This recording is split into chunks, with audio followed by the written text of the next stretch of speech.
5 opinions. 5 fearless debates. 5 unfiltered takes on the day's news. 5 reasons not to be anywhere else on Saturday night.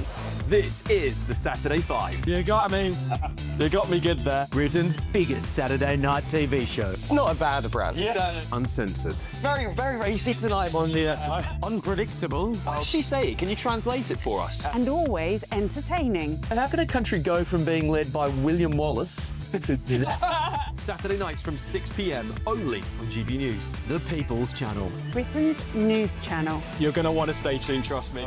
Westminster, the ultimate clique. And you're fighting like rats in a sack. But here on the Camilla Tominey Show, we ask the questions the establishment media is too scared to ask. OK, let me ask you a straight question, because I know you're a straight-talking politician. Whether it's net zero, illegal immigration or law and order, nothing is off limits. You had the power then. Yeah, as I and say, now you've lost it. That's the Camilla Tominey Show, a politics show that's fearless. But no, let me finish my question if you don't mind, because it is my show. Sundays at 9:30, only on GB News, the People's Channel, Britain's news channel. Westminster's full of talk, but out here, it's the real world. Am I allowed to talk then? No, that's it. This is where it matters, real people and real lives. That's what politics is all about. In fact, has Trump made a good start? No. Straight answers, no spin, and just a couple of pints. How many fingers have I ever got up? About 10. So join me for Lee Anderson's Real World every Friday at 7 p.m. only on GB News. The People's Channel, Britain's news channel. From the school run to the home run, watch a new show for all of Britain. He can say whatever he wants. A straight-talking show where all voices are heard. And, you know, when are we going to stop talking about smashing the gangs and actually do it? With the stories that matter from every part of our country. There's a bit of a crash landing there for your Chancellor. Bold, fearless and standing up for you. That's me, Martin Daubney, 3 p.m. till 6 p.m, weekdays, here only on GB News. The People's Channel, Britain's news channel. In the GB Newsroom, we bring you the news as it happens. With our team of dedicated journalists across the UK, we're ready to keep you up to date with what's happening every half an hour, every single day. Bulletins here on GB News. The People's Channel, Britain's news channel. I'm Bev Turner. Thank you for joining us on GB News, the People's Channel, Britain's news channel.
Good morning.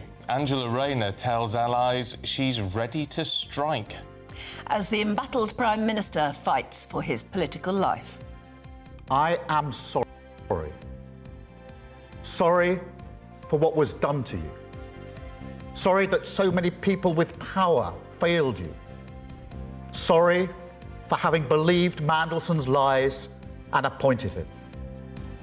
But could an impending tax inquiry stop the former Deputy Prime Minister in her tracks? An Iranian asylum seeker has been sentenced to more than 7 years in jail for sexually assaulting a teenage girl. Abby Johnson bravely waived her anonymity and spoke to Patrick Christis about her ordeal. It was the most scariest thing I've ever had to do, and finally seeing the man who done it to me and him acting as if he's all sad and hearing that he feels bad for what he's done. It was really hard, but to watch him go away and be sent off. That was the best feeling. The government announces that 60,000 illegal migrants and convicted criminals have been removed or deported since they came to power. The King is heckled about his brother, Andrew Mountbatten Windsor.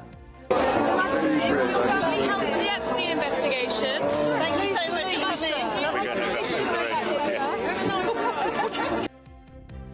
Well, is the former prince's scandal in danger of overshadowing the royal family's work? Alton Towers cracks down on visitors with ADHD and anxiety, exploiting disability fast lane passes. So is anxiety really a good enough reason to jump the queue? We'll be debating that at 7:20. A very good morning. Ireland fluffed their lines on the opening night of the Six Nations as they were thrashed by champions France in Paris. Meanwhile, Leicester City are docked 6 points for financial breaches, and could Rooney II be lining up for Manchester United? Join us later this hour. A bit of hill snow around across the north this morning, plenty of cloud, plenty of rain, and yes, more Met Office yellow warnings in place as well. Along with that, a fairly brisk and chilly wind across the north too. Join me later for all the gory details and a first look at your weekend weather. It's just gone 6 o'clock. I'm Stephen Dixon. And I'm Ann Diamond, and this is GB News Breakfast.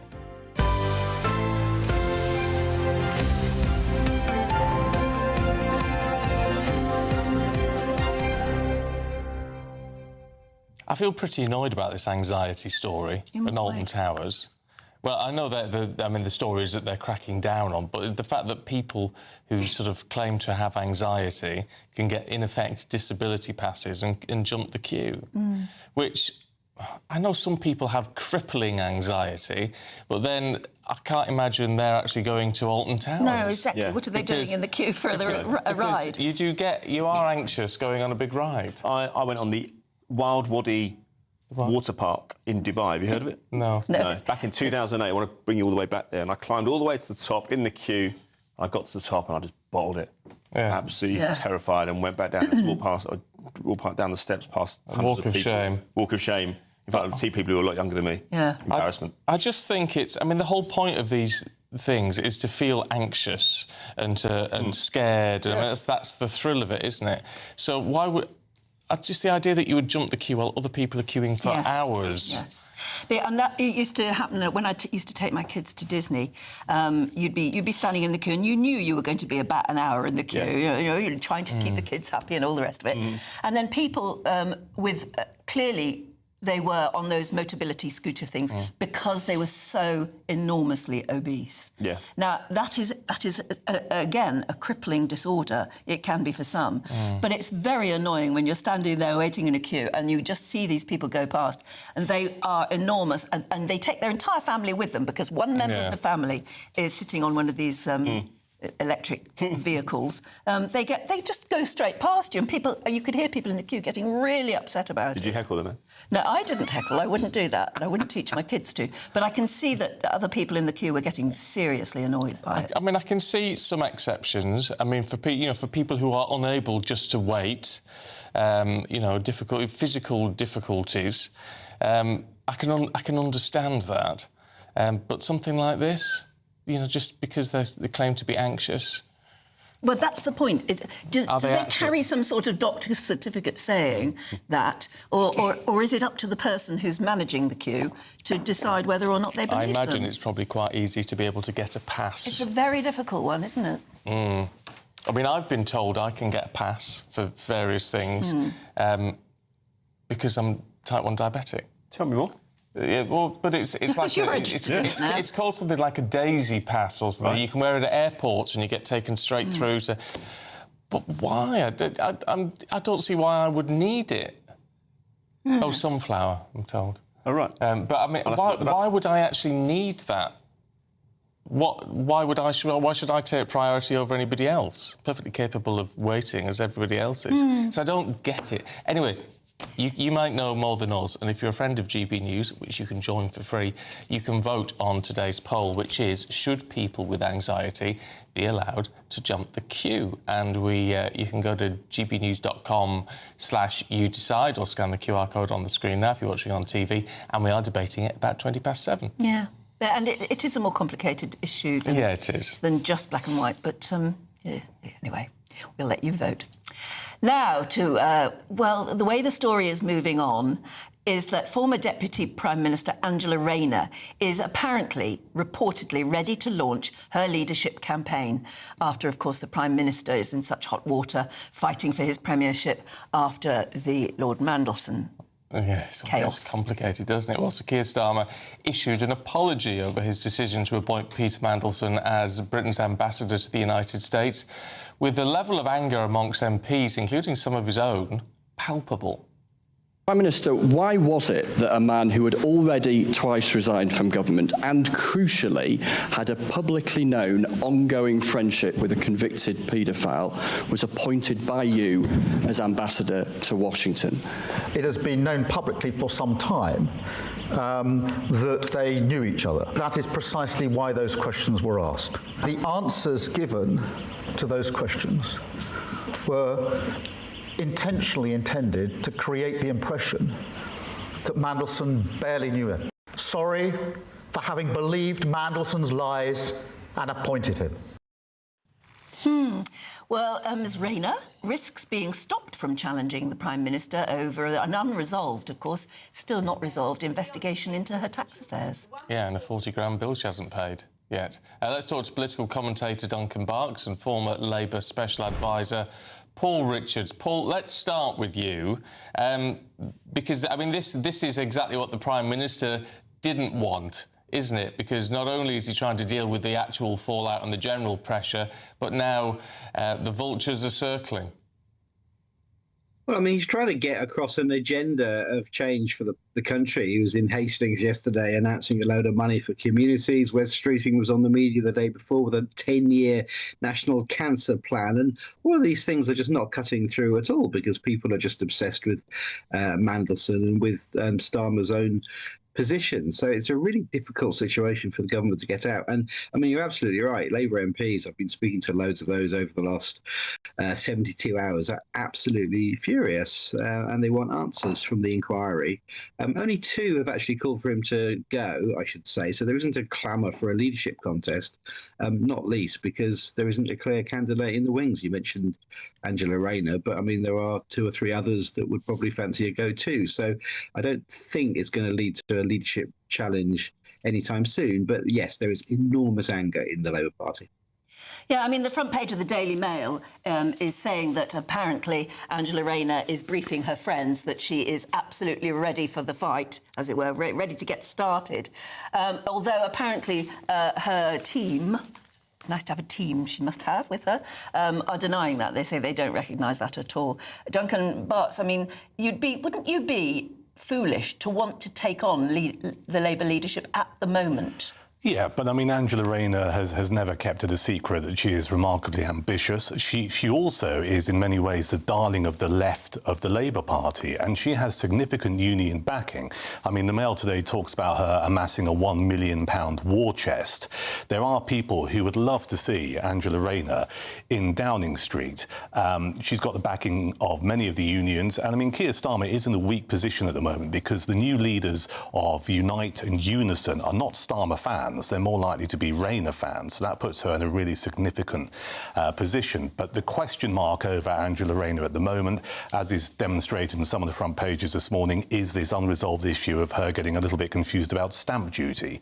But let's be honest, every politician thinks they could be a good Prime Minister, so I suspect, you know, her cards are on the table and she's ready to go. And we own this. I just wonder how wobbly the Prime Minister's position really is, Paul, with, I mean, Kemi Badenoch and the Lib Dems, Ed Davey, calling for a vote of no confidence. Well, that comes as no surprise in a sense, but the fact that, you know, a lot of his own backbenchers might be tempted to join in with that, you know, if that were to happen, he could go, couldn't he?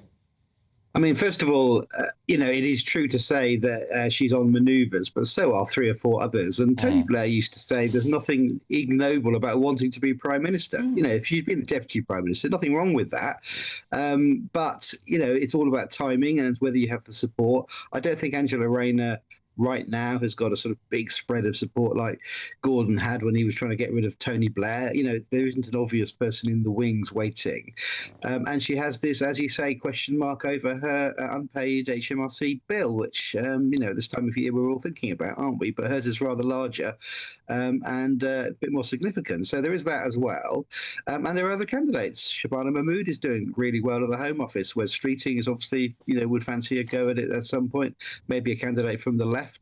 You know, so I don't think there's going to be a leadership contest. On the question of confidence, I mean, I think that would be foolish for Kemi Badenoch, because if you did that, of course, the whips would go around and everyone would back publicly the leader, and it would be quite overwhelming, I suspect. They're probably maybe, I would guess, 20, 25, you know, irreconcilable enemies of Starmer on the Labour bench who would vote against him or find themselves abroad on the day or whatever, you know, when they're locked in the toilet. But most of the Parliamentary Labour Party would come out publicly and back him in a confidence vote because they knew that would be a big public moment. So actually it would probably backfire. Having said that, I mean, Kemi Badenoch has had an extremely good week. I'm prepared as a Labour person to concede she has done very, very well this week indeed. And particularly, I think the humble address and all the rest of it has played very well for her. So she's had a good time.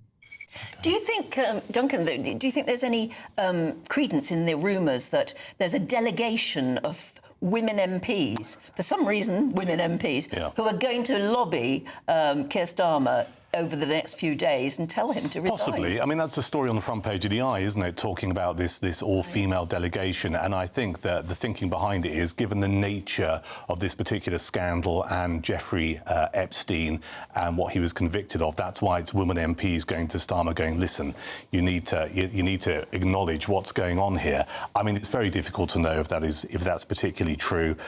It'll be interesting to see what happens in the next 24 hours. My real sense is that a lot of these Labour backbenchers are desperate for a scalp, and that scalp may well be Morgan McSweeney, who is the Chief of Staff to Starmer at number 10, but the two guys are intrinsically linked. You know, if it wasn't for McSweeney, you probably wouldn't have Starmer as leader of the Labour Party and then Labour Prime Minister. But, I mean, as we all know, and Paul will know this as well, politics is very, very murky. I think Keir Starmer might try and limp on, and the sacrificial lamb would be Morgan McSweeney, and that might just pacify some Labour backbenchers, but only for a certain amount of time. All right, Duncan and Paul, thank you both very much indeed. A spokesman for Angela Rayner said, Angela said she would cooperate fully with HMRC and continues to do so. A running commentary is not helpful. Well, it's an interesting way to put it. Yeah, not helpful to her, perhaps. But if she really is ready to go, and if she's really amassing an army of confidence and all the rest of it, and why didn't she just pay HMRC and get rid of the problem? Yeah, but also all this dangling in the water, dangling your sort of toes in the water, nothing's going to happen until after the May elections. No, I don't think so, no. Because that's when, obviously, Keir Starmer looks like he will be at his weakest. Anyway, it's 14 minutes past 6. An inquiry into the deadliest channel crossing on record has concluded that small boat crossings must end. Warning some of the 30 people who died could have been saved. The independent probe found systemic failures, missed distress calls, chronic staff shortages in the UK's maritime response. Meanwhile, the report has made 18 recommendations to prevent another disaster. All three African countries Britain threatened with Trump-style visa sanctions have now agreed to cooperate over the return of illegal migrants. More than 3,000 migrants and foreign criminals from Namibia, Angola and the Democratic Republic of Congo will now have their deportations fast-tracked after the Home Secretary gave the countries a month to comply or face visa bans for their citizens.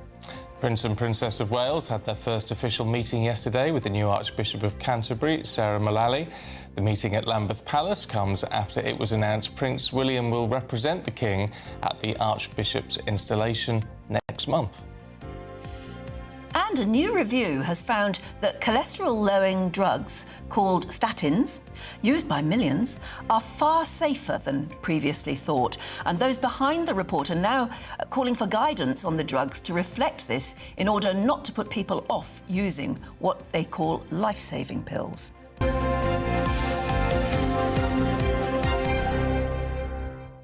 Yes, some of those side effects, which are commonly thought, like brain fog and sleep disturbance and all that sort of thing, apparently are not down to statins. No, that's right. They It's sort of interesting. cleared it. And it's very interesting news. It's good news, actually, for a lot of people of a certain age, because I'm on a statin. Yeah, I take statins. Yeah. But there you are. The Express is probably one of the very few papers, in fact, maybe the only paper, not leading on something to do with Mandelson and Starmer. They've decided to go for their audience, I suppose, and they say daily statins are safe for millions more to take. Which is good, because we all surely know people who say, well, the doctor says I should take statins, but I don't take them because I don't want the side effects. Well, you don't get most of the side effects you don't get. Don't know about muscle ache. A lot of people more about muscle ache. I don't know if that's listed in there. But anyway, there you go. It's good news. Get your cholesterol down and prevents heart attacks and strokes. Yeah. OK, at 6:16, let's get the weather now from Alex Deakin. Expect warm spells with the odd rude interruption. Box Boiler sponsors the weather on GB News. Morning, welcome along to your latest weather update from the Met Office here on GB News. More wet weather for most places today. The main exception will be Western Scotland, where it'll be largely dry and bright, with a bit of shelter here from a pretty cold easterly wind, which really will bring a chill along the coast of northeast England and eastern Scotland. Pretty wet for Northern Ireland, spells of showery rain working north across England and Wales. It won't rain all day. There will be some drier slots, but of course any rain falling onto the saturated ground of southwest England and parts of Wales likely to cause some problems. We have a Met Office warning in place here too. That's where we'll see the top temperatures, 10, 11 degrees, but further north, 4 or 5 with that rain and that cold wind. It's going to feel a lot colder than that. As we go through the day, well, the showers may start to ease across parts of the south, may turn a bit drier for this evening's rush hour, but still a lot of spray and surface water on the roads. Yellow warning for much of southwest England, parts of central and eastern Wales also. The rain continuing to track northwards, soggy day for Northern Ireland and Scotland. Some snow over the hills this morning over eastern Scotland. That'll be confined really to the very tops of the hills by the end of the day as things slowly turn a bit milder, but as I said, it won't feel all that mild with the wind and the rain, which only continues to slowly edge north through the night. A drier slot for a time, but look at this, further bands of heavy showers coming into Wales and southwest England as we go through the early hours. Temperatures mostly holding up at 3 to 5 degrees Celsius.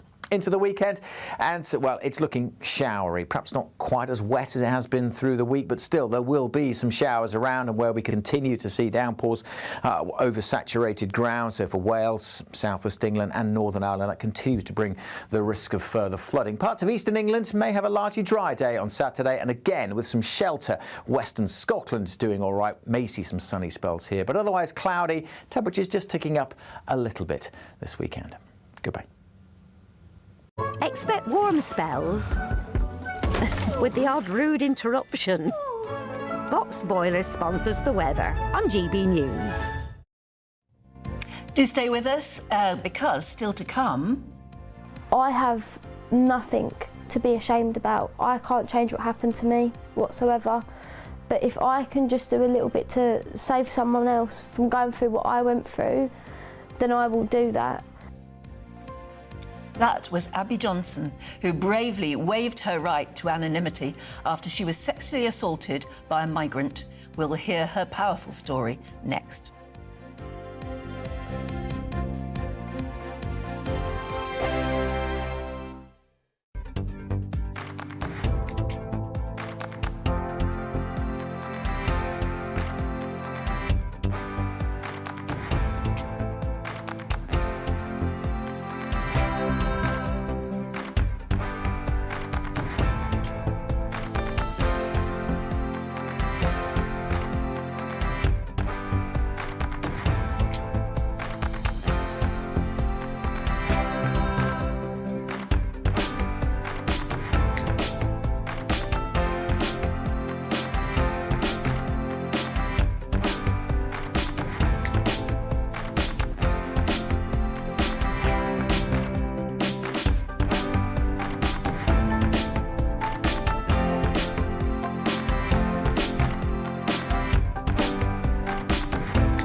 Exciting news. Every Friday, my Patrick Christie's Tonight Show is going to have a twist to it. We're welcoming some special guests. You. That's right, on Fridays I'm going to be doing my show in front of a live studio audience because this show is about you and what you have to say. It's going to be the same big debates, same big topics, same big opinions. But every Friday night at 9 p.m, you are invited to come on down to Patrick Christie's Tonight to be a part of the action. Only on GB News, the People's Channel, Britain's news channel. Westminster, the ultimate clique. And you're fighting like rats in a sack. But here on the Camilla Tominey Show, we ask the questions the establishment media is too scared to ask. OK, let me ask you a straight question, because I know you're a straight-talking politician. Whether it's net zero, illegal immigration or law and order, nothing is off limits. You had the power then. Yeah, as I and say, now you've lost it. That's the Camilla Tominey Show, a politics show that's fearless. But no, let me finish my question if you don't mind, because it is my show. Sundays at 9:30, only on GB News, the People's Channel, Britain's news channel. No matter the state it's in, this is our nation. Join me, Jacob Rees-Mogg, for a genuine, honest discussion on where we have been, where we are going, and where we are with the people who set the direction. Tune in to State of the Nation every Monday to Thursday, 8 to 9 o'clock. Only on GB News.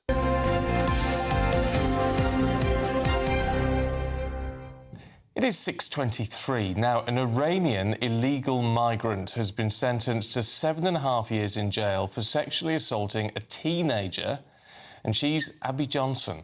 Yeah, 19-year-old Abby bravely waived her right to anonymity and shared her story with us a couple of months ago. I have nothing to be ashamed about. I can't change what happened to me whatsoever. But if I can just do a little bit to save someone else from going through what I went through, then I will do that. I mean, she's a remarkable lady. She was attacked whilst with friends after a night out in Bishop Stortford last May. And that's the man. Ahmed Raza Khalafi was granted refugee status in the summer of 2024, claiming he would face persecution if he returned to Iran after converting to Christianity. Well, Patrick Christie's caught up with Abby after the sentencing. So, how do you feel after that, then? A lot better, because obviously we was told that it would be about 18 months. So to get 4.5 years and a 3 years extended licence period is brilliant. Yeah. It is brilliant. So it's essentially a 7.5-year sentence in total. Look, you were incredibly brave in there. Thank you. What was that like, coming face to face with him? I'll never be able to explain it, because it was the most scariest thing I've ever had to do, and finally seeing the man who done it to me, and him acting as if he's all sad and hearing that he feels bad for what he's done. It was really hard, but to watch him go away and be sent off, that was the best feeling. I noticed that you made a point of really staring at him as he was sent away. Yeah. Why did you want to do that? Because I felt like I had that control back. You know, I felt like before this he's had the control the whole time.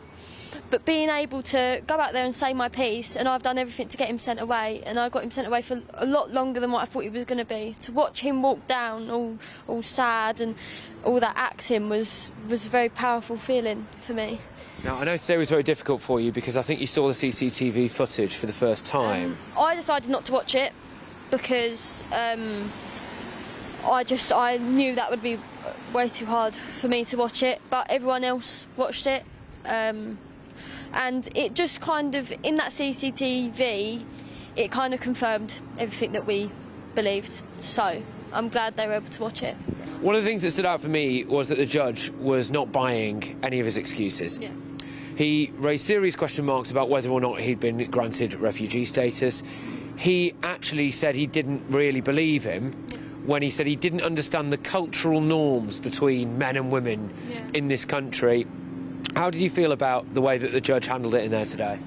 I can't fault the judge in anything, because I think one of the scariest things is because I know what happened and my family knows what happened, but it's making sure the judge believes you as well. So hearing him not believing anything that the guy's saying and actually coming into reality, it was like a breath of fresh air, to be honest, because it's like he sees it and he doesn't think I'm lying and he sees me as telling the truth. So it was like all my fighting was worth it, really, yeah. And the next step for you, presumably, is that you want him deported? Yeah. I would feel much more safer if he was deported. I mean, we've been told things that we don't know because it's not safe and stuff like that, but I don't feel safe with him here. And this is my home country, so I believe that he should be deported for me to feel safe. That was also another thing the judge said, which is that he said there was absolutely no evidence to suggest that he had actually converted to Christianity, and that was one of the reasons why in the country. I just want to try to ask you a question, maybe looking a bit more positively at the future now. Do you feel like you can now, after today, rebuild your life, that the world might open up a bit more for you again? Obviously, it's still a horrible thing. I'm still going to have flashbacks. I'm still going to have all this. But what I've got to think is, I've done it. I've fought for it. I got him sent away. He's punished for what he's done to me. So now I've got my freedom back, I feel, and I can move on with my life knowing that all my fighting was worth it and I got the outcome that I wanted. And I just want to keep spreading awareness for everyone else. So I feel like I can really just move forward with my life now. She's actually, I mean, she's 19. She is remarkable, isn't she? It is remarkable. She's speaking with confidence. Because she's got the ordeal that she obviously went through at his hands, but the ordeal of having to go to court and relive it and all the rest of it, but she seems to have braved that. And she makes an awfully good point there, that his defence tried to say he won't be safe if he goes back to Iran because he's converted to Christianity, which the judge just flicked away, apparently, said there is no evidence of that at all. Either of him converting or of him being unsafe if he went back to Iran. He said that the judge just flicked it away. But she makes the point that I feel unsafe if he's going to after he's been in jail, when he's let out, he's going to be allowed to stay. Deportation should be part of the sentence. Yeah. Shouldn't it? If you're an illegal migrant and you commit a horrible crime here, part of the sentence should be that we'll turf you out. I mean, that should just be on the books, shouldn't it? I mean, it should be automatic. And apparently it's not. The judge can't add deportation to the sentence at the moment. That needs to change if that's true. You would think so, wouldn't you? I just thought it was very interesting. We said, well, I won't feel safe if he stays, and this is my home country. She hasn't got anywhere else to go. Well, neither should she even have to. Well, no. Be expelled. I'm sure you'll have a view on that. Yeah. Do get in touch this morning. Now, if you are travelling to work or school, here's your traffic and travel update.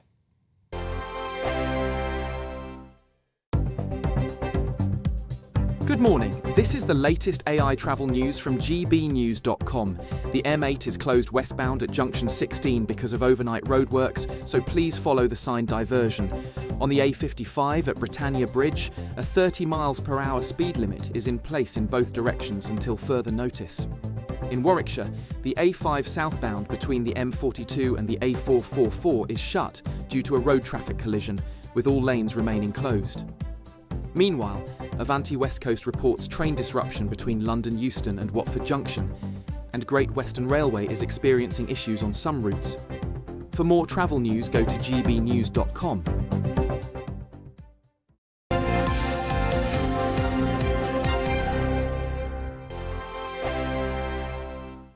I'm Michelle Dewberry, this is Jubes & Co with you. Hello everyone, Patrick Christie is here. GB News, Britain's news channel. Access the stories that matter to you. Take the GB News family with you on any device. And as long as you have an internet connection. Tune in to GB News, anywhere on the planet or beyond. GB News, the People's Channel, Britain's news channel. From the school run to the home run, watch a new show for all of Britain. He can say whatever he wants. A straight talking show where all voices are heard. And, you know, when are we going to stop talking about smashing the gangs and actually do it? With the stories that matter from every part of our country. There's a bit of a crash landing there for your Chancellor. Bold, fearless and standing up for you. That's me, Martin Dormy, 3 p.m. till 6 p.m. weekdays here only on GB News. The People's Channel, Britain's news channel. Westminster's full of talk, but out here, it's the real world. Am I allowed to talk now? No, that's it. This is where it matters, real people and real lives. That's what politics is all about. The fact has Trump made a good start? No. Straight answers, no spin, and just a couple of pints. How many fingers have I got up? About 10. So join me for Lee Anderson's Real World every Friday at 7 p.m. only on GB News. The People's Channel, Britain's news channel. You want to know what's really going on in the corridors of power? Labour don't know what to do with you half the time, and that makes you quite lethal in the chamber. Get behind the headlines with Chopper's Political Podcast. Join me, Christopher Hope, as I sit down with the great and the good of British politics. We'll see where this ruling takes us. These are the stories shaping our nation. Chopper's Political Podcast, available now on all platforms. Listen in and stay ahead. Decisions made in Washington aren't just shaping America, they're shaping Britain too. From migration to global security, from crime to health. Whatever happens in the White House today will be felt in your town or city tomorrow. That's why The Late Show is live from Washington, D.C. Cutting through the politics to show you what it all means for Britain. The Late Show live every night at midnight. Only on GB News, Britain's news channel. Bowl. They are under no illusion. Ray, Are you a human trafficker? boundless. I've had enough of the nonsense, and I'm not afraid to say it. Don't get us on the BBC. Every weeknight, I tear through the headlines. The smell of gasoline. Should we be worried about it? From Westminster madness to cultural war chaos. What we're going to do now, they are throwing things out the car as we speak. Get ready, Britain. Here we go. Patrick Christie's tonight, weeknights from 9 p.m, only on GB News, Britain's news channel.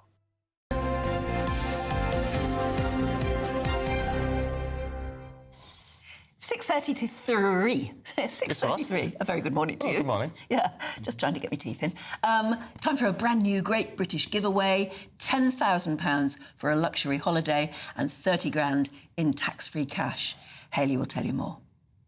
This year, the adventure of a lifetime could be on us. Courtesy of Riviera Travel, there's a terrific £10,000 holiday for two to be won. You could be here exploring the magic of Egypt on a Nile River cruise. Or choose from over 30 worldwide destinations like Thailand, South Africa, New Zealand or even Sri Lanka. And because they have over 40 years experience with handcrafted tours, you'll be safe in the knowledge that every step of the journey will be planned with you in mind. We'll also boost your bank account with a fabulous £30,000 in tax-free cash, which you'll be able to spend however you like this year. So what are you waiting for? For a chance to win, text WIN to 63225. One entry costs £2.50 plus one standard network rate message. Or text BONUS to 63225. 5 entries cost £5 plus one standard network rate message. Go to gbnews.com/win. Entries start at £2.50. Call 0903 686 3232. Calls cost £2.50 plus your network access charge. Or post your name and number to GB19, PO Box 8690, Derby DE1 9TT. UK only. Entrance must be 18 or over. Lines close at 4 p.m. on the 27th of February. The winner may be contacted live after all entry routes have closed. Please check the closing time if listening or watching on demand. Good luck.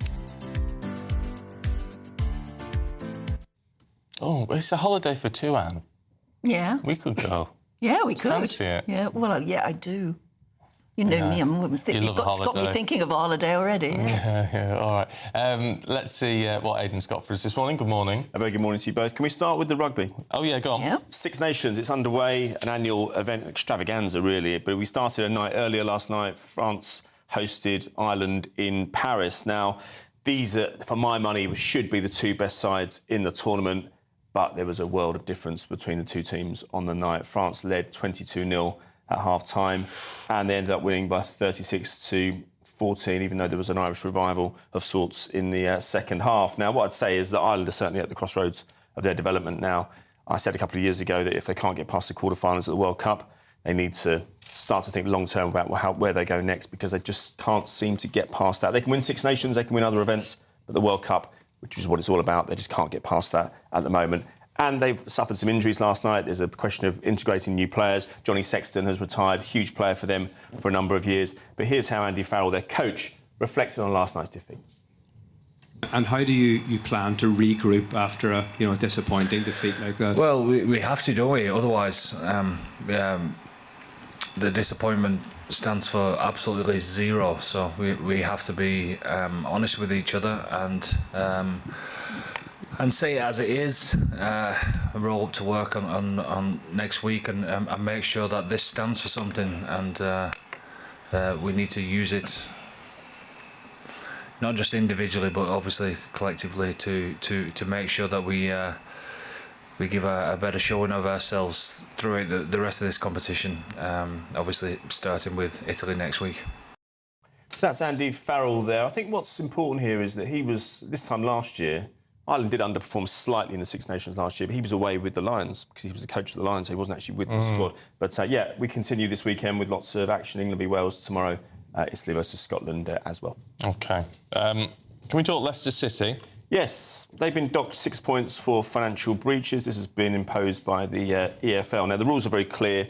You cannot make losses of more than £105 million over 3 years, and this has been tracked over the 3 years leading up to 23-24. Now, I just think this is a little bit unfair, Stephen, in some ways, because these are not historically rich clubs. Yes, it sounds like a lot of money to be able to lose. There's a lot of wriggle room. You should be able to say, well, actually, that's quite a lot of losses to make. You should be able to run a football club on those bases. But people don't realise sometimes how expensive these players are. What do you think the average wage is in the Premier League now for a player? A weekly wage? What do you think it is? Average?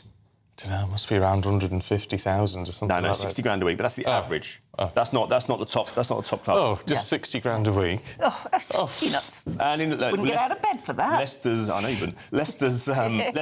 average wage in 23-24 in the Championship was £44,000 a week. We've just spent £400 million in 4 weeks of the transfer window. The numbers are eye-watering. What would you do with £44,000 a week? Pay an awful lot of tax, actually. Yeah, you would, exactly. Well, you would, but you'd have a lot left over. You'd have a lot that was an left issue over. about 15 years ago. Yeah. There were foreign players telling me that the tax situation was leading them to go abroad.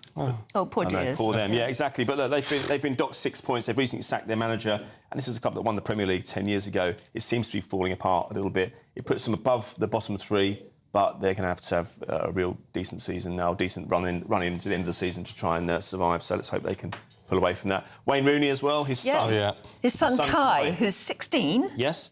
Do you want to talk money again? Yeah, go on. OK, look, he's been in the system for United for a while now. He's 16 years old. Oh, so he's been part of the academy? He's been known to, along with JC Carrick as well, my current manager, Michael Carrick's son. And he looks like he's going to get a one-year contract. I think there's a word for it. What is it? Let's have a look. I did have it somewhere. Yeah, it's a first-year scholarship, and that automatically goes to a 3-year deal. Yeah. Now, he's 16. Yeah. It sounds young, but Wayne Rooney was in the Everton team at 16. His father. How much did you get him? That's what you want to know. More than his dad? About 50 grand a week. 50 grand a week at 16? No, he'll be 17. He'll be 17 when he gets him. Oh, that makes a difference.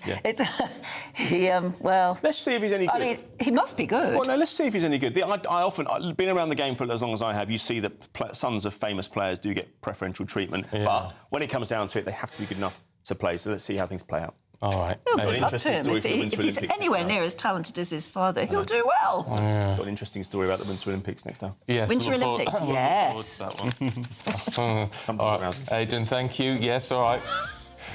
No. You'll know what. It's very dangerous letting Aidan do that story. Yes, it is. Right, do stay with us, because still to come...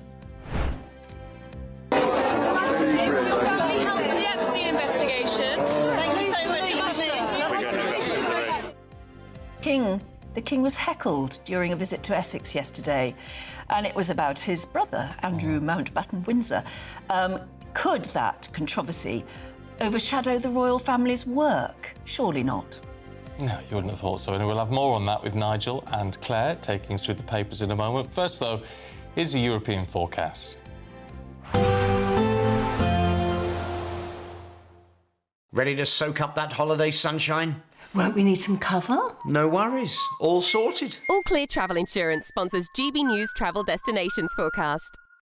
Further very heavy rain and strong winds in Spain and Portugal, likely to cause more flooding problems here throughout the weekend. Another spell of very heavy rain, especially across the south of Spain, where river levels are already running exceptionally high. There'll be some showers heading into Italy, also looking a little drier for Greece on Saturday with some sunny spells here, and we'll continue to see some sunshine across the Canaries through the weekend and into the early part of next week, with temperatures rising a little bit here too.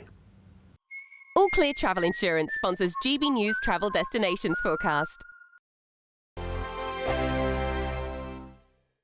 At GB News, we love to hear from you, our loyal community. So drop us a line at gbnews.com/yoursay. There, you can talk to each other and also to the presenters live on air. gbnews.com/your say, because GB News is your channel, Britain's news channel.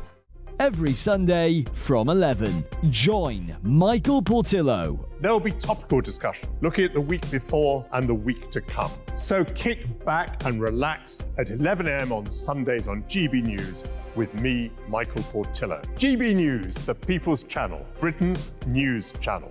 Sunday with Michael Portillo from 11, only on GB News. First up, we've got Traitors. So probably now the biggest TV show in the country, and obviously a global hit as well. We've just been announced it's going to be a stage show coming sometime early next year, we think. And it's got huge prestige behind it. So Sam Mendes, who's major Hollywood director, Bond films, 1917, that incredible film, his company is behind it with All3 Media, which is the Dutch production company that originally created the Traitors concept. So a lot of backing behind it. We don't know which way it's going to swing yet, but the people that are, for example, director Robert Hasty, two of my favourite shows we were just talking about, Standing at the Sky's Edge, which is a very serious, dark show, and then Operation Mincemeat, which is an absolute lark silliness. I have to say, my favourite show in the world, I've seen it 10 times. Which one?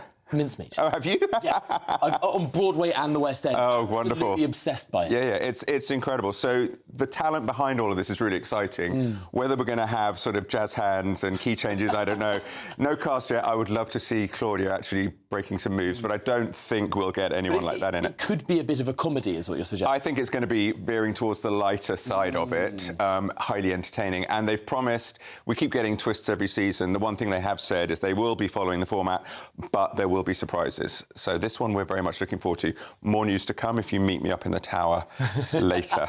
Interesting. What else do you have for us? So the next up we've got HMS Pinafore, which is glorious. And there's a lot of people that feel that Gilbert and Sullivan can be a little bit stuffy, perhaps a little bit old-fashioned. GB News, the People's Channel. Join me, Nana Akwe, for an informative, interactive news programme with a difference. It's fun. No, he didn't say that, though. I'm so surprised. I think there's an element of truth to that. Join me from 3 p.m. every weekend, only on GB News, Britain's news channel. In the GB Newsroom, we bring you the news as it happens. With our team of dedicated journalists across the UK, we're ready to keep you up to date with what's happening every half an hour, every single day. Bulletins here on GB News, the People's Channel, Britain's news channel.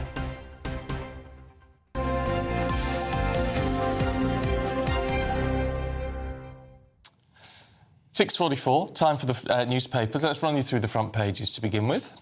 The Telegraph leads on reports that former Deputy Prime Minister Angela Rayner is ready to battle Starmer for the top job, but she might still be held back by her tax problems. The Times says the Prime Minister has been labelled gullible for claiming he fell for Mandelson's lies about his relationship with Jeffrey Epstein. The Guardian has the same story as Sir Keir Starmer appeals for support from Labour MPs. All right, let's see what our senior political commentator Nigel Nelson and former Conservative advisor, his long-suffering wife Claire Pearsall, make of it all. Good morning, you two. Good morning. Good morning. Nigel, let's start with the Telegraph and the Angela Rayner. Well, yes, I mean, certainly there are a whole number of candidates in the wings in case Keir Starmer falls. I mean, the problem is the mechanism to actually get rid of him is incredibly complicated. So unless he decides to just to give up of his own volition, none of these things are going to happen. So Angela Rayner is a possibility. I mean, obviously, the Telegraph is obviously mentioning that she's got her tax affairs hanging over her. She'll be presumably hoping that's resolved by May. Well, yes, I mean, I think that May is actually the key to all this. Yes, because why would any of them want the job of leader before May? Surely, if they really consider themselves leader potential, they would want Keir Starmer, if Labour doesn't do well in the May elections, they would want Keir Starmer to take to take the blame. Well, the contrary argument to that is for a new leader to come in before May on the basis they would lose fewer councillors if there was a new leader. I mean, it depends how you look at it. But none of the potentials are oven ready, are they? No, I think that's absolutely right. They're not. And to do that, you actually need to get 81 MPs behind you. Their names become public immediately that they declare for that person, unlike the Tories who do the whole thing anonymously.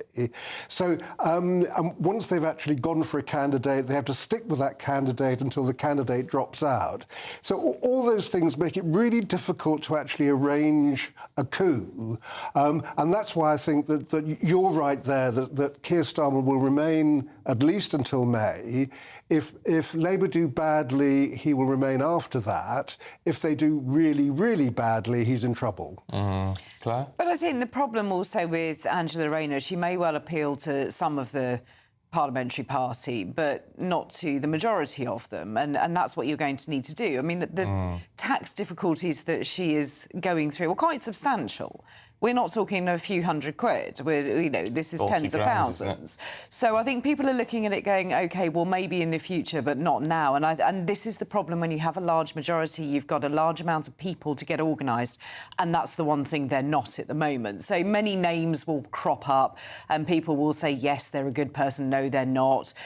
But there's no organisation amongst the parliamentary party. I've seen them all standing around in little groups, huddled in corners, along corridors, having conversations. But there's nothing to suggest that they're coalescing behind one particular person. This is the problem then with any leadership issue, is that it doesn't unify a party which needs unifying. Exactly, and this is the problem, is that you need to do it quickly and you need to have one person standing out, and they don't have that, because whenever you look at a candidate you can see the obvious flaws in them, and a lot of the new ones that came in have no allegiance to any of those bigger names.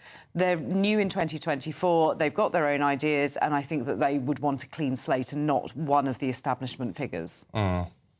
My goodness. Is it all reverberating, the Epstein business, right into the royal family too? Because in the Express, Claire, they're sort of saying, they're referencing the fact that the King was heckled yesterday. Can they do their job properly with the spectre of Andrew in the background all the time? To be honest, it's nothing new for the royal family to have a little bit of a family issue going on. I mean, I think that across the decades, they've always had something. I mean, the Queen, bless her, with her sort of annus horribilis speech at Christmas one year with Princess Diana's death. So I think that they are well used to it and they stick together. It's a shame that this was the members of the Dedham Art Society, so the King and Queen were out on an official visit. And I always feel sorry for those organisations when politics comes into play, when they're actually showing off something that they're very proud of. But I think the King is more than aware of what is going on. He has taken some quite substantial steps to rid Andrew of any grace and favour. He is now paying for the accommodation himself, the King. He's got Andrew out of Royal Lodge at Windsor. I think he has done the best he can, and it now is really a sort of family matter. But I think it's always going to cross over. People will always take the opportunity to let the royal family know how angry they are. I didn't think it was that much of a heckle, actually. No, it wasn't that much. I mean, I think that the King must have been expecting something like that to happen, and probably worse to happen than actually than did. But I think Claire's right. The King has done everything he can to deal with Andrew. He has certainly humiliated him in the most sort of tough way possible. So on the basis of that, I don't think that the King can be blamed for anything that's happening. No, and you don't respond to a heckle either, do you? No, of course, no. I mean, whoever you are, actually, you don't respond to a heckle out in a crowd. So if it had been Keir Starmer, he wouldn't have responded either. No. Right, can we have a look at this in the Times, Nigel, which is about the Palace of Westminster, which is falling apart. It is falling down. Has been for years, but it's the cost of repairing it. Yeah, and there's no easy answer to this one, that MPs have been umming and ahhing for, well, as long as I can remember, about what to do next. The palace has now got to a point where something's got to be done urgently. I mean, you walk around the place, so you're never quite sure if a bit of masonry is about to fall on your head. Well, did you see Kemi Badenoch? She was doing an interview from one office or whatever, and you could see the mouse or a rat that's right. behind her. Yeah, no, it was a mouse. So the place is full of mice. So if you're in the canteen and there's only a few people around, they're running around the floor after you. In the days when we used to have Annie's bar where MPs and journalists would actually meet, we used to feed the mice. We actually got quite fond of them. Well, that's why there are so many. You shouldn't do that. It's your fault, but the place is a complete wreck. So the question really comes down to that if they stay put and you try and rebuild it around them, that's where the huge cost comes in. Take 60 years, taxpayers would pay... 60 years? Yeah, £1,000 each to actually do it. That's the most expensive one. Or you could the other idea is you try and decant to different parts of the area. So there's the QE2 Centre where the GB News studio in Westminster is, where the House of Lords could go. Portcullis House. Sorry. Is it Portcullis House? Oh, there's nowhere in there. Richmond House is where they're looking to put the replica chamber for the House of Commons. So Richmond House used to be the Department of Health.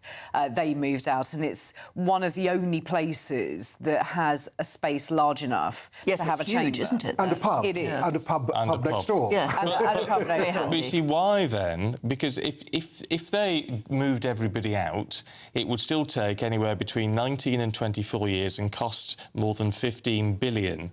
But the preferred option, or the favoured option, seems to be doing it in bits, which is the 40 billion and 60 years. That's it, yes. So why would you choose an option that's going to cost more than twice as much? Because the MPs don't want to leave. Well, that's ridiculous, Well, isn't it? I mean, that's the other argument. I mean, what you could do, much cheaper, build an entire new parliament, say in Milton Keynes, and turn this one into a museum. That would actually be a cheaper option. No. But the whole thing is, it is a very special building. Yeah. Exactly. It's a very special building. We all actually love the building. I think it's great during recess when all the MPs are not there cluttering it up. I enjoy sort of walking around sort of the empty building. No, you need to keep it, but do it by the cheaper and faster option. Yeah. The trouble is, as with anything that is run by a government and committees, you know full well if they say this would take a shorter amount of time, it won't. And we will never go back. And I think that's what MPs are worried about, that you would never, ever get back into that place, because no government contract is ever run on time and to the correct budget. Well, they can make it happen. Surely. Surely. I think you should put yourself forward for the job, because they need a decent project manager, because you can just see that this is going to be a lot of committees about stuff and nothing gets done about it. I know, they just need to sort of get... It's one of those jobs that you've just got to get on with. Well, yes, but as I say, it's been going on for years, and they really still can't quite agree what is the best option. Well, that's the not quite agreeing is what's holding things up. That's right. Got on with it ages ago. Why is it ridiculous talking For those of us who work there, we really don't want to leave. No. We do actually love the place. We don't want to leave. And there's nowhere to put everybody, and I think that's half the problem, is if you start doing a partial decant, there's nowhere to put anybody. All right, you two. We'll leave it there, but we'll see you a little bit later on. Thank you. Absolutely. Let's catch up with the weather forecast now.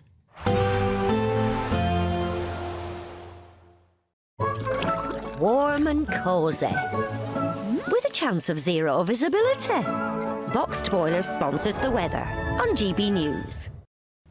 Morning, welcome along to your latest weather update from the Met Office here on GB News. More wet weather for most places today. The main exception will be Western Scotland, where it'll be largely dry and bright, with a bit of shelter here from a pretty cold easterly wind, which really will bring a chill along the coast of northeast England and eastern Scotland.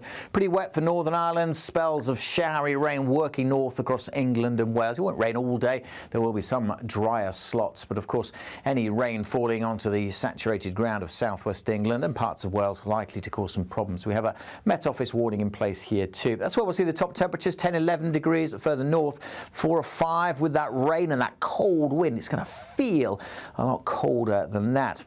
As we go through the day, well, the showers may start to ease across parts of the south, may turn a bit drier for this evening's rush hour, but still a lot of spray and surface water on the roads. Yellow warning for much of southwest England, parts of central and eastern Wales also.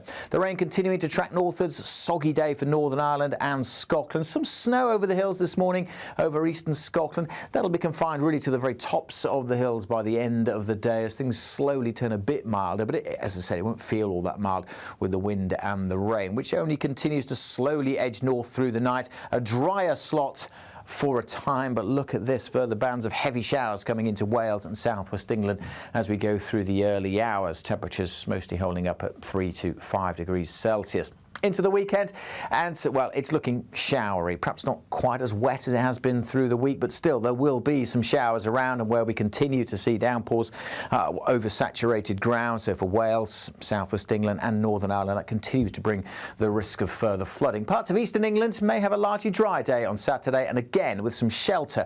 Western Scotland's doing all right, may see some sunny spells here, but otherwise cloudy. Temperatures just ticking up a little bit this weekend. Goodbye. Warm and cosy, with a chance of zero visibility.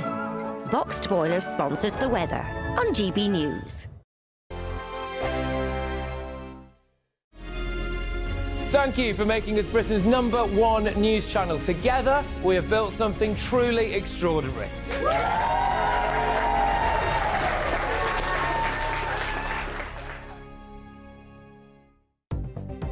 Good morning, this is the latest AI travel news from gbnews.com. High winds are affecting the Forth Road Bridge, the A9000. Traffic is restricted both ways at Britannia Bridge's A55, with a 30 miles per hour limit until further notice. In North Yorkshire, the A168 northbound at the junction with the A19 has road management with one lane closed, expecting improvement around 7:48 this morning. In Surrey, the M3 westbound between junction 2 and 3 has a broken down vehicle blocking a lane, easing by 7:11 this morning. And on the trains, Avanti West Coast is disrupted between London Euston and Watford Junction, and Great Western Railway has disruption on some routes. For more travel news, go to gbnews.com. This year, the adventure of a lifetime could be on us. Courtesy of Riviera Travel, there's a terrific £10,000 holiday for two to be won. Choose from over 30 worldwide destinations like Thailand, South Africa, New Zealand or even Sri Lanka. We'll also boost your bank account with a fabulous £30,000 in tax-free cash. For a chance to win, text WIN to 63225. One entry costs £2.50 plus one standard network rate message. Or text BONUS to 63225. 5 entries cost £5 plus one standard network rate message. Go to gbnews.com/win. Entries start at £2.50. Call 0903 686 3232. Calls cost £2.50 plus your network access charge. Or post your name and number to GB19 PO Box 8690 Derby DE1 9TT. UK only. Entrance must be 18 or over. Lines close at 4 p.m. on the 27th of February. Please check the closing time if listening or watching on demand. Good luck. In the GB Newsroom, we bring you the news as it happens. With our team of dedicated journalists across the UK, we're ready to keep you up to date with what's happening every half an hour, every single day. Bulletins here on GB News, the People's Channel, Britain's news channel. No matter the state it's in, this is our nation. Join me, Jacob Rees-Mogg, for a genuine, honest discussion on where we have been, where we are going, and where we are with the people who set the direction. Tune in to State of the Nation every Monday to Thursday, 8 to 9 o'clock. Only on GB News. Britain deserves a newsroom that puts the facts and your voice first. Well, and that's what you get on GB News. Lively debates, lively conversation. And we're not afraid to hold power to account.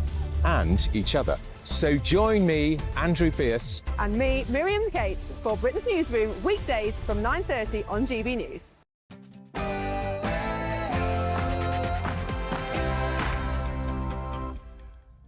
Good morning. Angela Rayner tells allies she's ready to strike.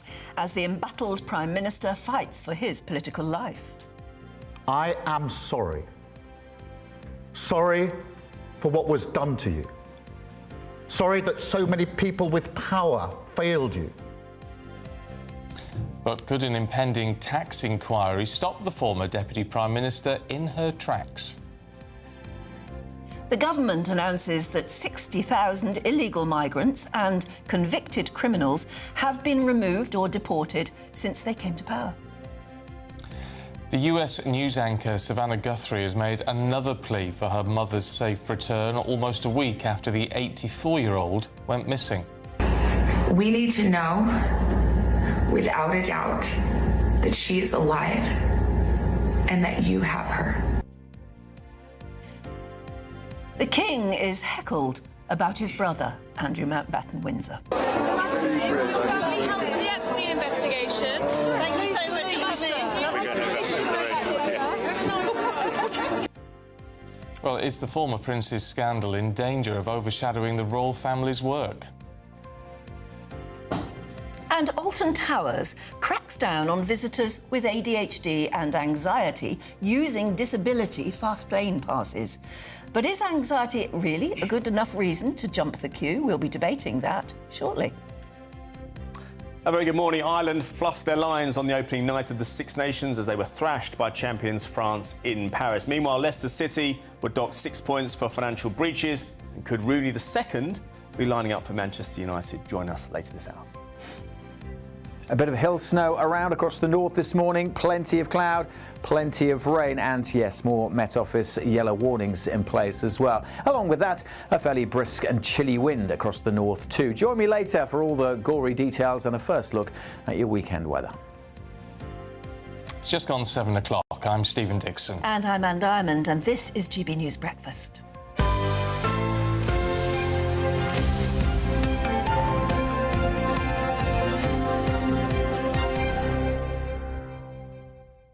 Yeah, we're going to be debating in about 20 minutes this Alton Towers anxiety fast lane passes story. I mean, the Alton Towers has decided to crack down on it, but you could take 3 people with you, and if you had anxiety, jump the queues. And it's that question: is that a legitimate reason to queue jump? You can understand some people queue jumping, you know, and if you're particularly badly disabled and what have you, then yeah, fair enough. Waiting in line for several hours is not something which you're able to do, and I don't think anyone would have a problem with it. No. But you have to ask, it's very difficult, isn't it, if you suffer from ADHD or anxiety, if you really do suffer from it in a crippling way, how do you prove it, or how do you make yourself look different than anyone else who might just be, you know, using it as an excuse? I also have to say, and I may be wrong on this, and correct me if I'm wrong, I'd be very happy to be corrected, but if you're suffering from, if you have real anxiety issues, would you want to go on some of these rides where actually anxiety is the point of it, becoming, you know, it's that nervousness. That... And in amongst crowds generally. I mean, you would have thought that going to a theme park with lots and lots of bustling people all over the place, if you really do suffer from that sort of anxiety, isn't a very good place for you to go. I'm terrified of heights as well. Absolutely terrified. Oh, yes, at the top of those rides. You queue for hours to get to the top of one of those things. Go to jelly. Yeah. Do they? They do. Well, why do you put yourself through it then? Well, you know, you want to be brave, don't you? Especially if you're with your missus, no? Yeah. I'm not very good on those. I mean, I've done it, but I'm not very good on those sort of things. No. I get so You have to know what you can take, don't you? Yeah.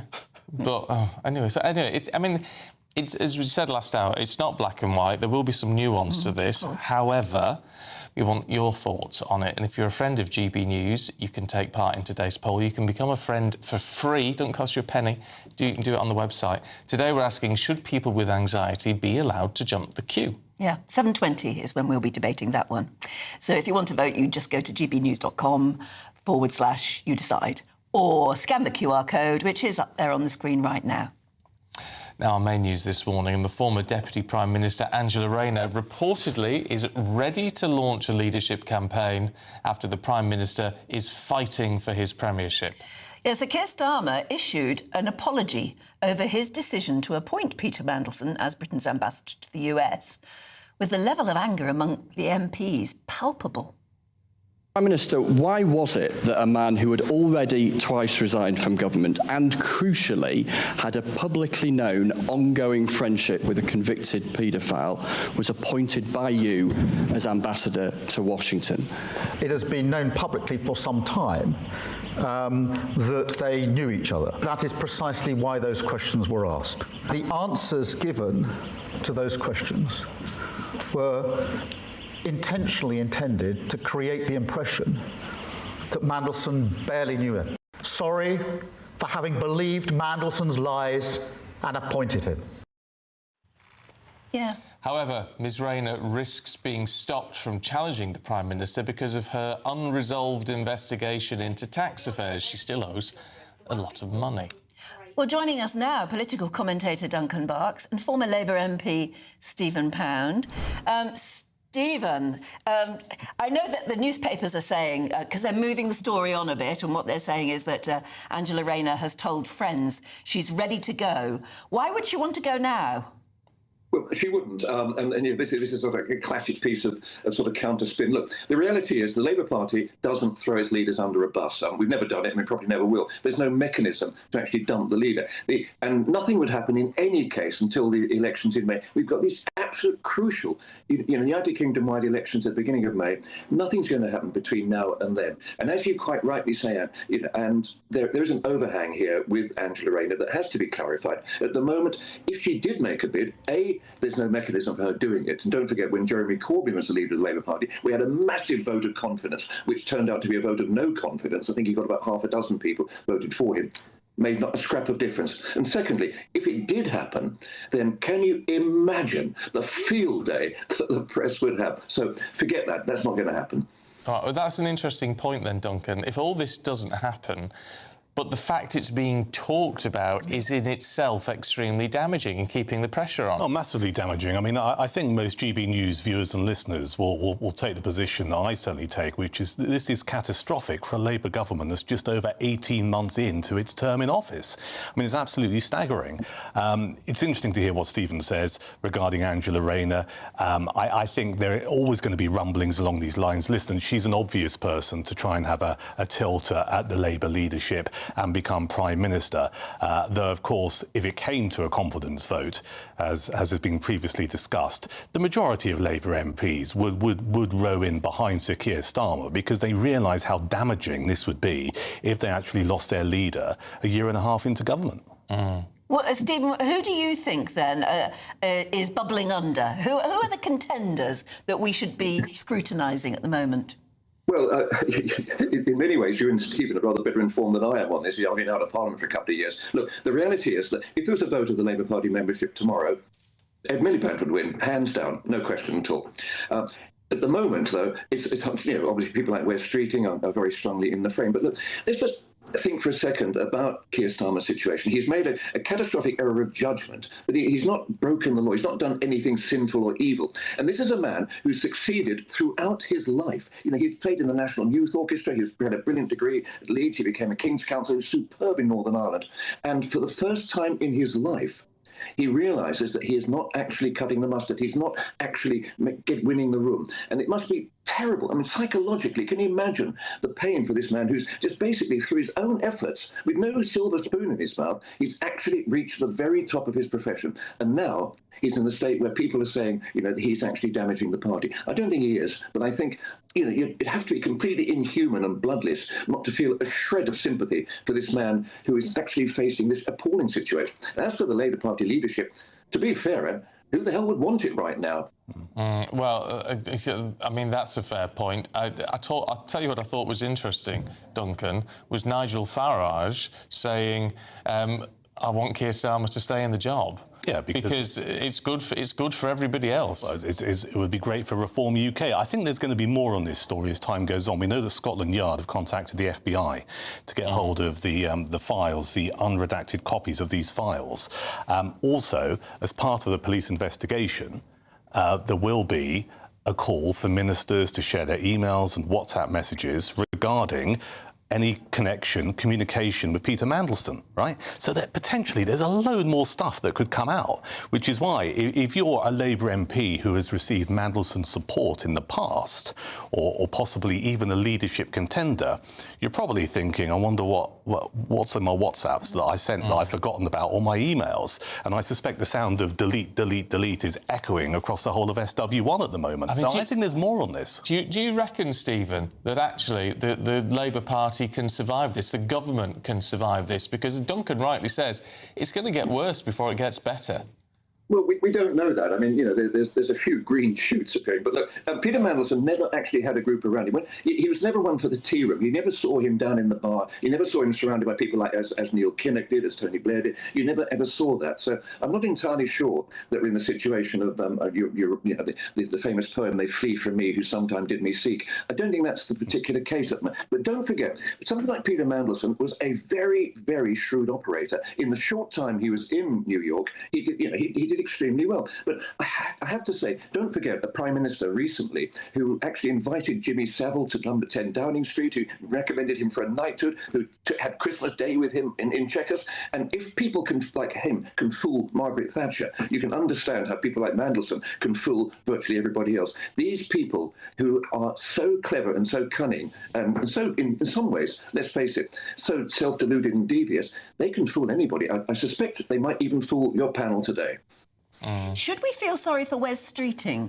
Because people are... It's almost as though the media has decided he's no longer in the running for Labour leadership, because he was very, very close friends with Peter Mandelson. It is said that Peter Mandelson more or less mentored him. Nothing wrong with that, nothing else implied, but they were close. And Wes Streeting has now gone through his own sort of website and whatever and deleted pictures where we see them together, which seems... It seems sad to me that, I mean, if they were just friends and one was helping the other, obviously climb the political ladder, what's so wrong with that? Why would he have to be ashamed of that? I don't think he would, but don't forget, the reason why Keir Starmer is being attacked is through guilt by association. We know that Keir Starmer had absolutely nothing whatever to do with the loathsome Jeffrey Epstein, but somehow people are trying to link them together. So similarly, with Peter Mandelson, you'll get this, people will be trying to actually link, Epstein through Mandelson to whoever. But the thing with Wes Streeting, I mean, when I came into Parliament, I was given 2 books that explained everything you needed to know about politics. One was Machiavelli's The Prince, and the other was The Godfather. And one of the lines in The Prince, to remember, is that he who wields the sword never, ever wears the crown.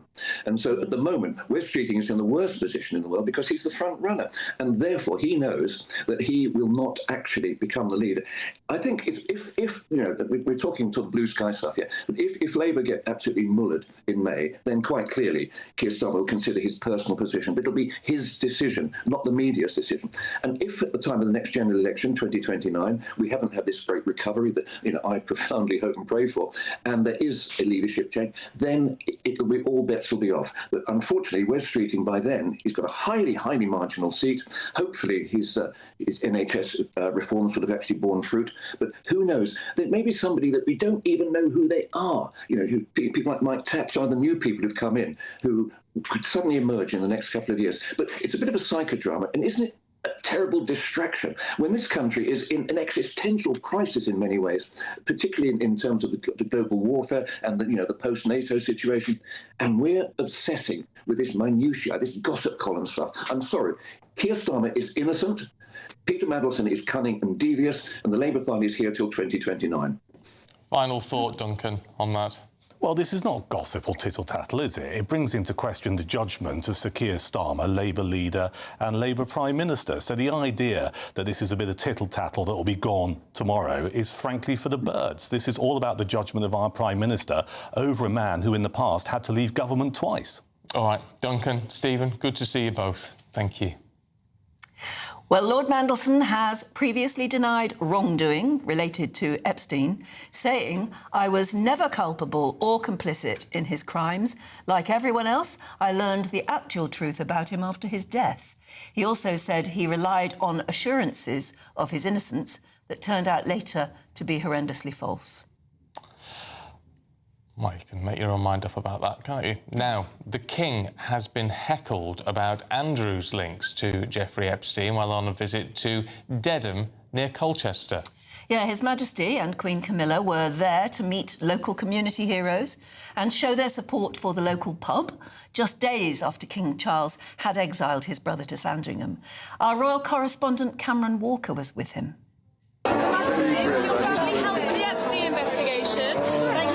Wherever their majesties go, the Andrew problem seems to follow. This time, a TV reporter ambushing the king, asking about his brother's links to convicted paedophile Jeffrey Epstein, a member of the public who tried a similar thing, led away by police.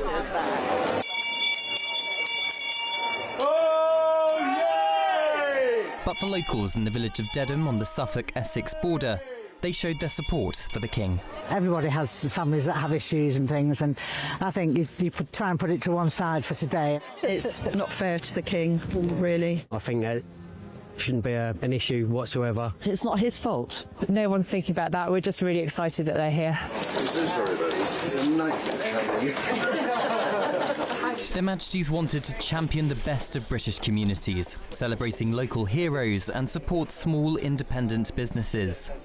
They were shown around the 15th century Sun Inn, where the Queen had a go at making pasta, and suggested the King had other skills. There are lots of kitchens quite his best. It's the best of making Martin. Yeah. Piers Baker's owned the pub for more than 2 decades. He's angered by the Labour government, saying they've made it harder for small businesses like his. We wish the government would sit down with some small operators rather than huge, massive operators and let us explain our balance sheet to show them that all of the extra costs that they're putting our way, it's just not sustainable, and it has a far greater negative effect on village life, rural communities, and, you know, young people coming into employment. The government's announced a 15% business rates relief for pubs and live music venues for the next financial year, aiming to combat closures. It's not quite the right day to be standing outside of the wet. Charles and Camilla dried off in a 500-year-old tea house with a specially made cake to mark the occasion. It's been a tough week for their Majesties as Andrew begins his exile in Sandringham. He denies all allegations against him, but with more Epstein files set to be released and police looking into fresh sex trafficking allegations, his brother the King is running out of options. Cameron Walker, GB News in Dedham. Well, it's 17 minutes past 7. An inquiry into the deadliest channel crossing on record has concluded, which is a bit odd, that small boat crossings must end. Yeah, I mean, we sort of know that stating anyway. the obvious, isn't it? Yeah. Anyway, it's warned that some of the 30 people who died could have been saved. The probe found systemic failures, missed distress calls, chronic staff shortages in the UK's response. Meanwhile, it made 18 recommendations to prevent another disaster. All 3 African countries that Britain threatened with Trump-style visa sanctions have agreed to cooperate now over the return of illegal migrants. More than 3,000 migrants and foreign criminals from Namibia, Angola and the Democratic Republic of Congo will now have their deportations fast-tracked after the Home Secretary gave the countries a month to comply or face visa bans for their citizens. The new review has found cholesterol-lowering drugs called statins, used by millions of us, are actually far safer than previously thought. A lot of the side effects which are listed actually don't come from statins. It's now calling for guidance to reflect this in order not to put people off from taking the pills.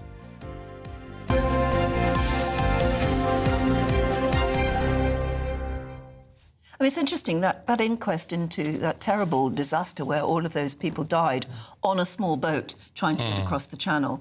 Obviously, the conclusion is that these sort of crossings must stop. But there was an implication that it was our fault for not rescuing them properly from the sea. Yeah. And whilst that may be true and there may be problems with those very services that are meant to rescue people, it's the implication that we're to blame, in a way, for the deaths. Yeah. And I think a lot of people will get very upset about that because... Well, they shouldn't have been on the boat in the first place. Exactly. But I suppose a coroner, or I think it was an inquest rather than an inquiry, wasn't it? The coroner had to say those things, but it does feel like he was stating the absolutely obvious. Yeah, it does really. But I suppose they're doing it from a completely sort of legal and non-political... totally objective point of view. That's their job. Which is fair enough, but it will get under people's skin, I think. But then we need to think about the people who died, don't we, in an awful way. Anyway, 7:20. Let's have a look at the weather with Alex Deakin.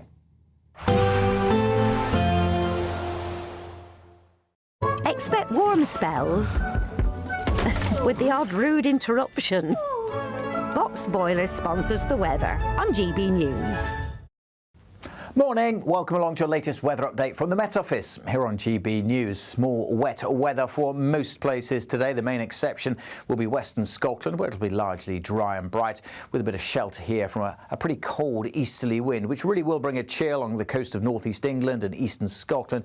Pretty wet for Northern Ireland, spells of showery rain working north across England and Wales. It won't rain all day. There will be some drier slots, but of course any rain falling onto the saturated ground of southwest England and parts of Wales likely to cause some problems. We have a Met Office warning in place here too. That's where we'll see the top temperatures, 10-11 degrees, but further north 4 or 5 with that rain and that cold wind. It's going to feel a lot colder than that.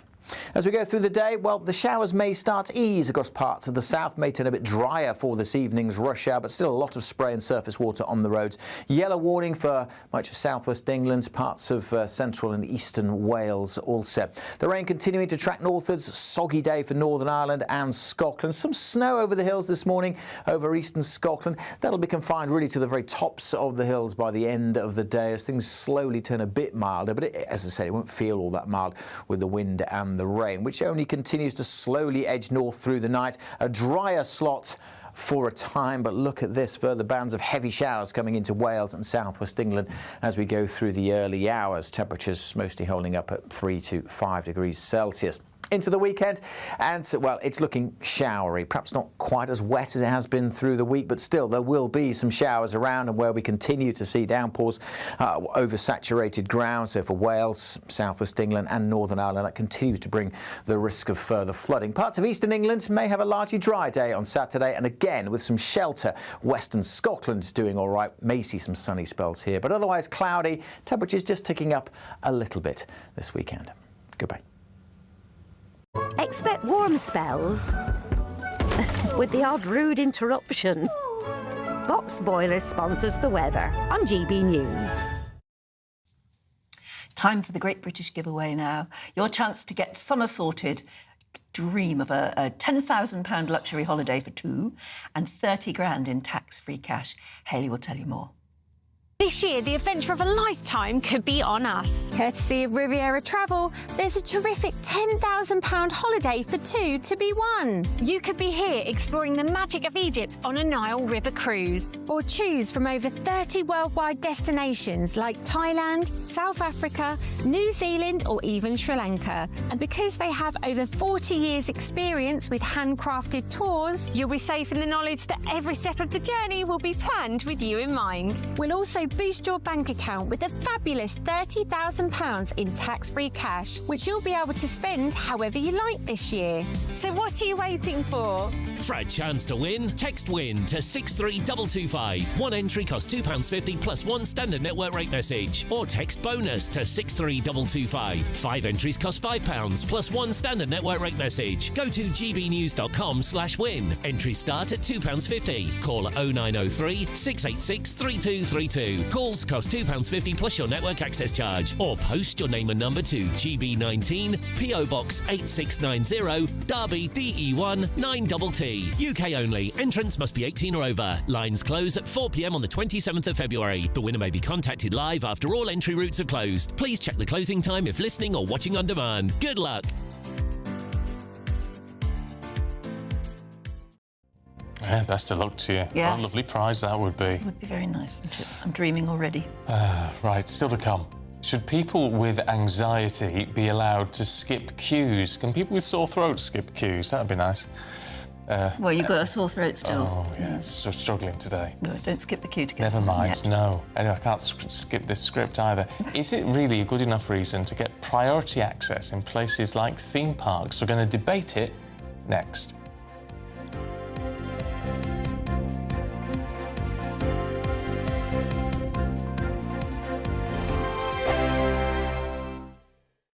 Exciting news. Every Friday, my Patrick Christie's Tonight Show is going to have a twist to it.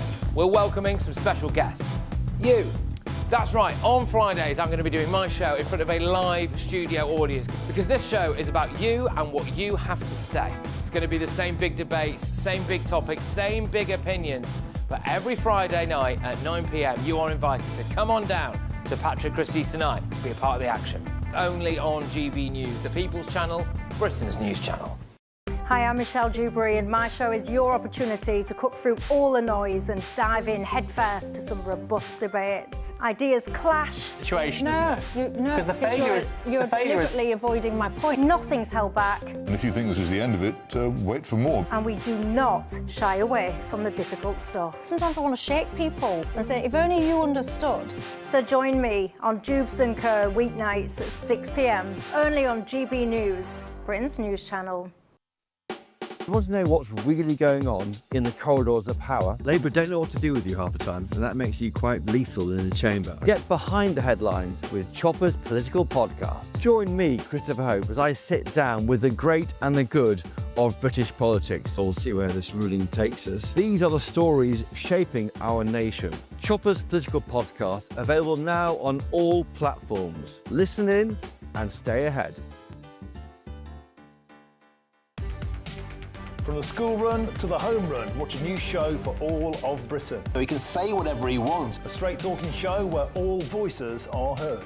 And, you know, when are we going to stop talking about smashing the gangs and actually do it? With the stories that matter from every part of our country. There's a bit of a crash landing there for your Chancellor. Bold, fearless and standing up for you. That's me, Martin Daubney, 3 p.m. till 6 p.m, weekdays, here only on GB News. The People's Channel, Britain's news channel.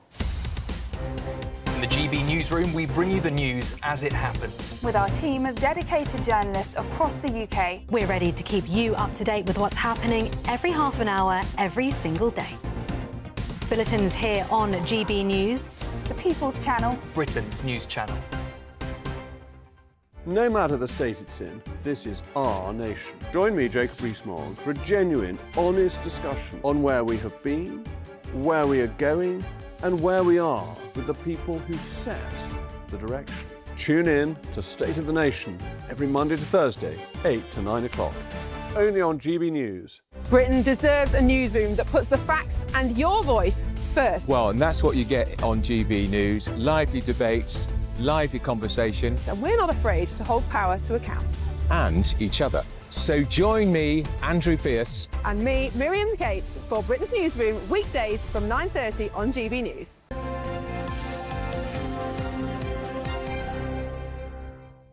Now, this may get you a little bit angry. Not that Alton Towers has cracked down on visitors with ADHD and anxiety for using disability fast lane passes, but the fact that they were around in the first place. They say that demand for the Q-skip passes has surged. Well, not surprising. No, well, the move comes as obviously we're seeing more diagnoses of ADHD and people claiming, you know, crippling anxiety. Well, not even crippling anxiety, actually, because that's a different matter, but, claiming anxiety. The medication for ADHD has more than doubled since 2015, though it is worth pointing out for those people who really do have ADHD that getting hold of the medication is nigh impossible at the moment. So it's a difficult issue, isn't it? But the point is, if you are queuing anywhere, doesn't have to be a theme park, could be queuing for anything, and somebody can then just claim that they've got ADHD or they suffer from anxiety, they can somehow just completely queue jump. Is that fair? Well, we're joined by journalist and broadcaster Mike Parry and health expert Torrin Govend. A very good morning to both of you. Torrin, first of all, what do you think? I mean, is it fair that people can just queue jump if they claim, probably with no proof, that they do suffer from anxiety? So I think queue jumping is not the right word. This is about making a reasonable adjustment to help people feel more comfortable, to allow them to access areas and also parts of society that they may not otherwise be able to access. And I like to think that people don't do this to lie or to get ahead. I think they genuinely do need it. And I don't think we will be questioning this as much if it was a physical disability that we could see. Well, no, I don't suppose we would. But then, why would anyone with anxiety need to make it? Why would we have to put in a reasonable adjustment at the cost of other people in a theme park? Well, I think it's more about fairness, and I think we shouldn't be seeing this as it's at a cost of other people. Well, it is if you're in the queue. Well, we want people in all people in our society to be able to go out and enjoy themselves, right? And sometimes we all might have little accommodations that we need to make to be able to support each other. So I think it's about helping other people also access those spaces and not automatically presuming that someone is doing it in a negative way to get ahead. It's actually making sure that people all have the same enjoyment and putting them at the same level, if I can say that as much. But before we get on to I've got to ask, why would someone with anxiety, A, want to be in a theme park, and why wouldn't they be able to queue at a theme park? Well, number one, if you have anxiety, you may struggle to get out of the house. You might find it challenging to be in an enclosed environment. Sometimes in those queues, there isn't a lot of space in those queues. You don't know who you're queuing with. They may not appreciate that. There's a lot of noise as well. But just because someone's going to a theme park, there's other aspects of the theme park as well, of that togetherness, and loneliness is a big aspect of our society that we are trying to manage. So I think we need to support people to be able to access areas. But you are right. Earlier on, you said there has been a rise in diagnosis of things like ADHD and anxiety, but we've also got better access to healthcare and more people able to speak to the healthcare professional about this. There's been a stigma that has been reduced when it comes to these areas as well. So I don't want people who have these conditions to feel like they should stay at home. We need to make sure that everyone in our society has the ability to go out and enjoy themselves. Mike? Yeah, well, look, Alton Towers is a well-run commercial business, so I'll say something for them which they won't say because they look after their customers, but they've become aware that some people are gaming the system. And so they haven't banned people with anxiety, they've just tightened up the rules, number of people who can go with them and the border at which somebody can be accepted as having anxiety. Now, the problem is, let's get to the core issue. Anxiety is the modern day equivalent of, doctor, I've got a bad back, okay? You can get signed off with anxiety by just talking to a doctor down a Zoom screen for a few minutes and you're off, even though the employment laws in this country say that you have to prove that you've suffered for 12 months with anxiety before you can be medically referred. Now, 250 people a day in this country are joining those suffering from anxiety, and that is costing the welfare system in this country hundreds of millions of pounds. The evidence that you've got anxiety can literally be a consultation with a doctor for a few minutes. You could then be signed off onto benefits for literally years. And I really think we've got to tighten up on this, because there's no definition of where anxiety starts. And by the way, if somebody's lost their job and can't pay their mortgage, if somebody is suddenly told their child has got a terrible illness, that's anxiety. But it's not anxiety to feel a bit irritable one day because things haven't gone your way or you've broken up with your partner. I mean, some people have been signed up with anxiety after reporting that they fidget a lot when they when they sit down.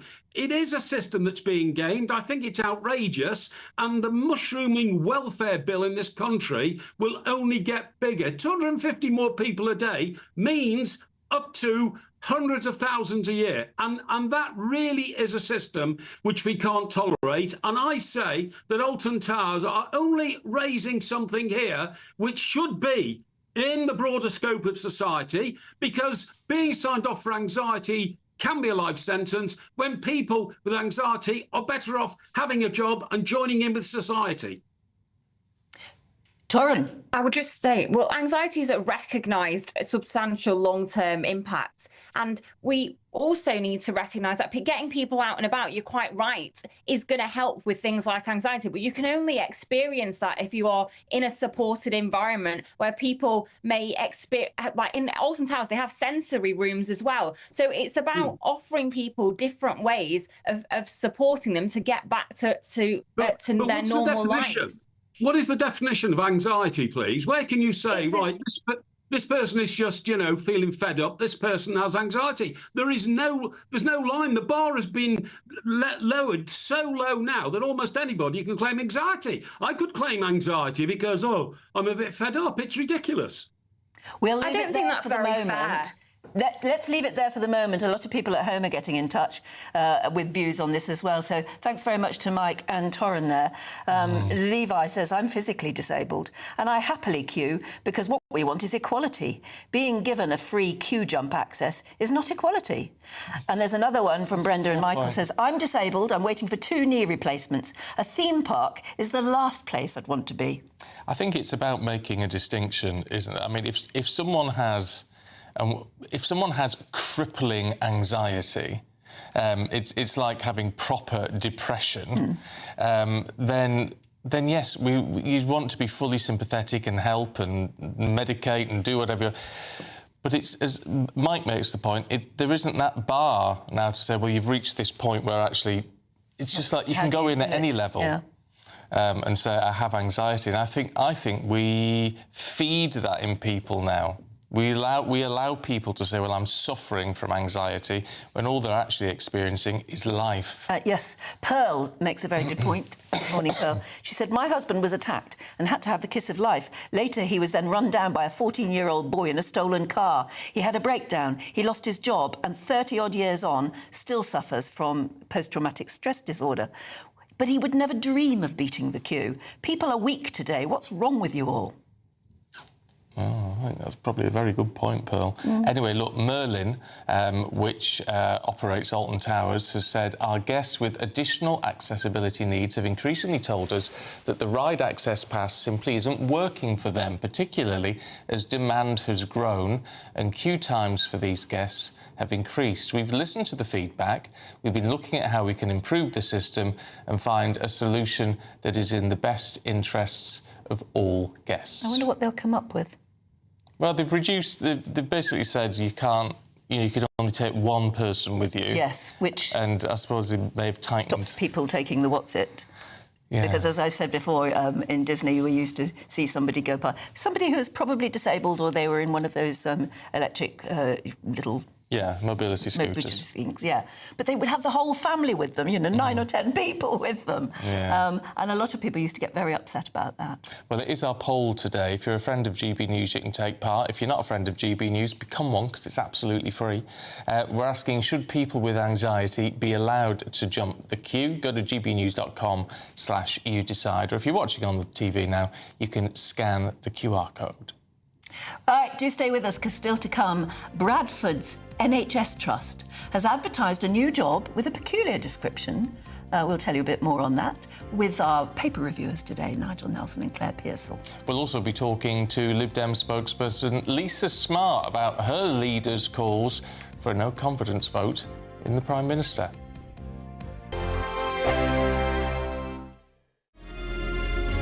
Thank you for making us Britain's #1 news channel. Together, we have built something truly extraordinary.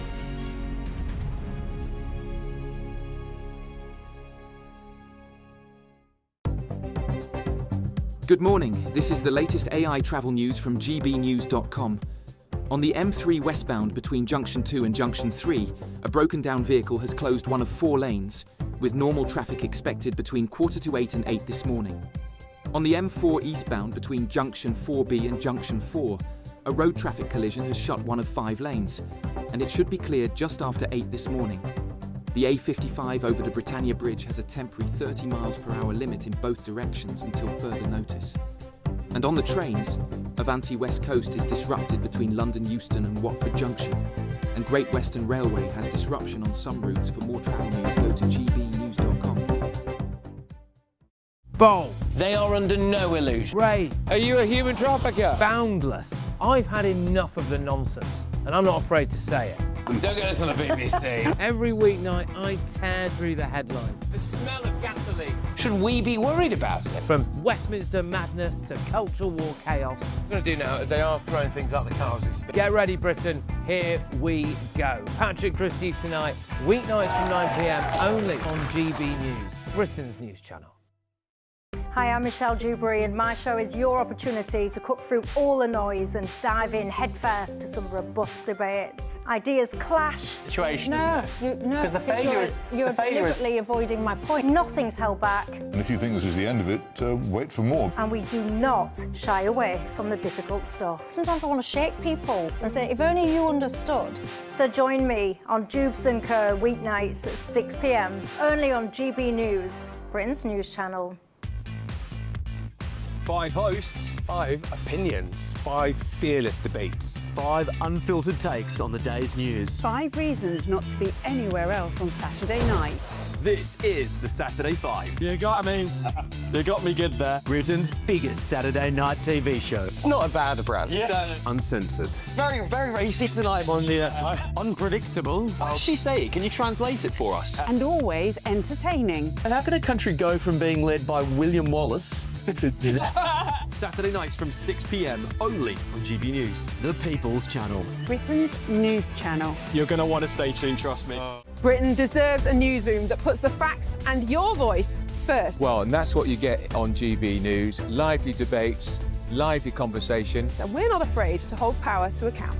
And each other. So join me, Andrew Pierce. And me, Miriam Cates, for Britain's Newsroom, weekdays from 9:30 on GB News.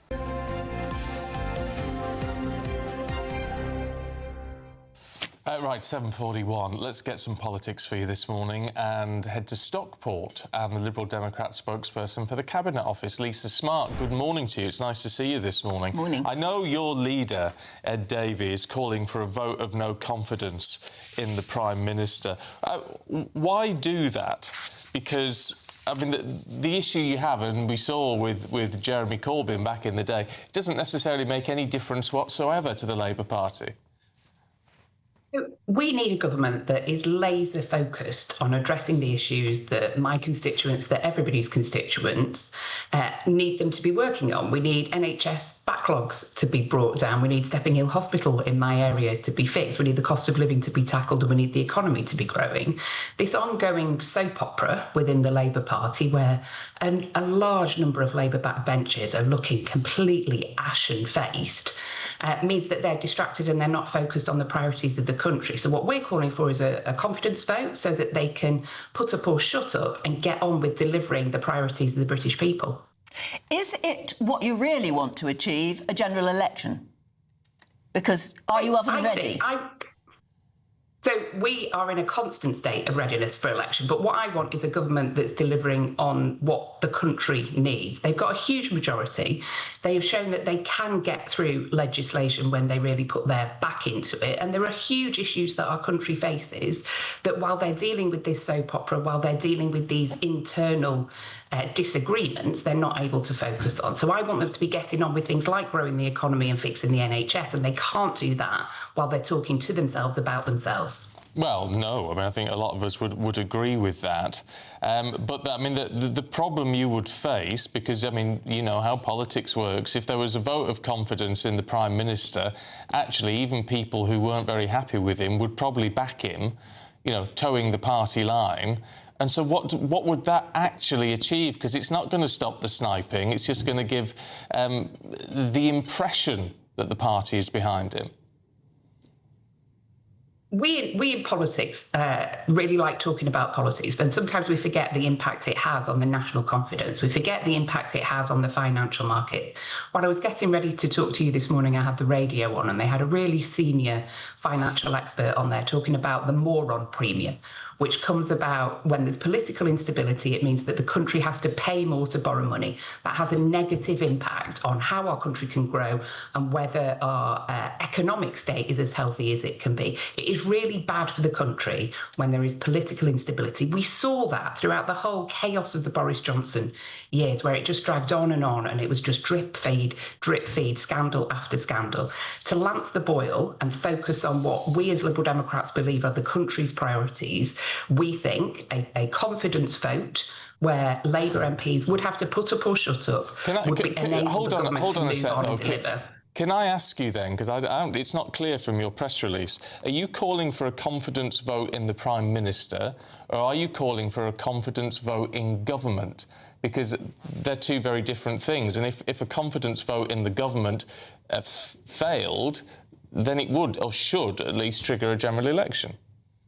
This is all about Labour MPs at the moment, so they've got a huge majority. We're calling for a vote with the Labour Party so that they can put up or shut up, stand by the comments that a number of them have made, both in public and privately, so that they can carry on with the job that they've been elected to do.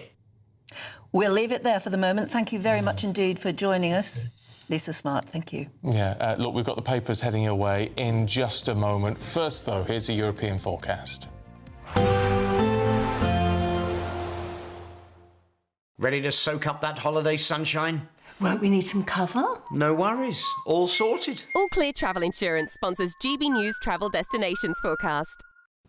Further very heavy rain and strong winds in Spain and Portugal, likely to cause more flooding problems here throughout the weekend. Another spell of very heavy rain, especially across the south of Spain, where river levels are already running exceptionally high. There'll be some showers heading into Italy, also looking a little drier for Greece on Saturday with some sunny spells here, and we'll continue to see some sunshine across the Canaries through the weekend and into the early part of next week, with temperatures rising a little bit here too. All Clear Travel Insurance sponsors GB News Travel Destinations forecast. At GB News, we love to hear from you, our loyal community. So drop us a line at gbnews.com/yoursay. There you can talk to each other and also to the presenters live on air. gbnews.com/yoursay, because GB News is your channel, Britain's news channel.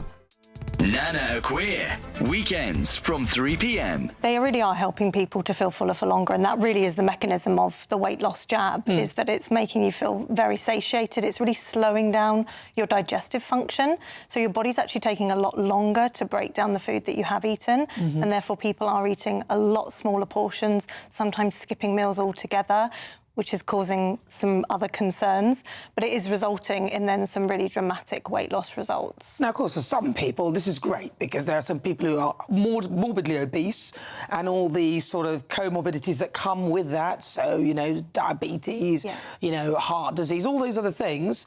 These tablets or these injections are helping people to avoid those.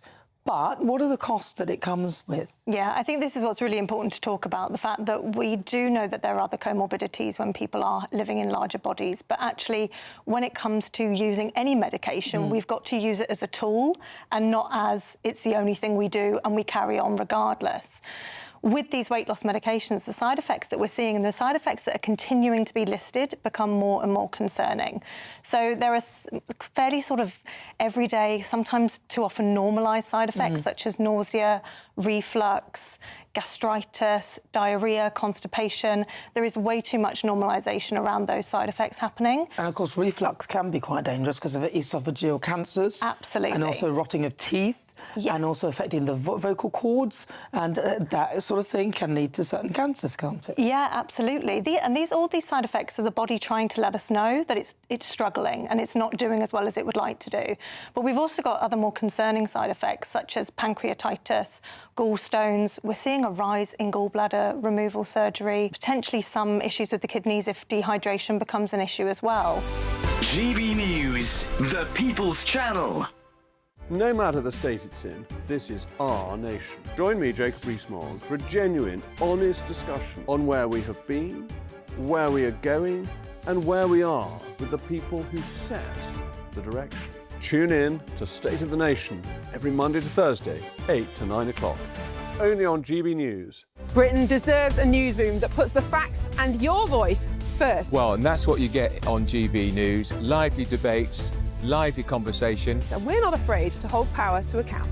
And each other. So join me, Andrew Pierce. And me, Miriam Gates, for Britain's Newsroom, weekdays from 9:30 on GB News.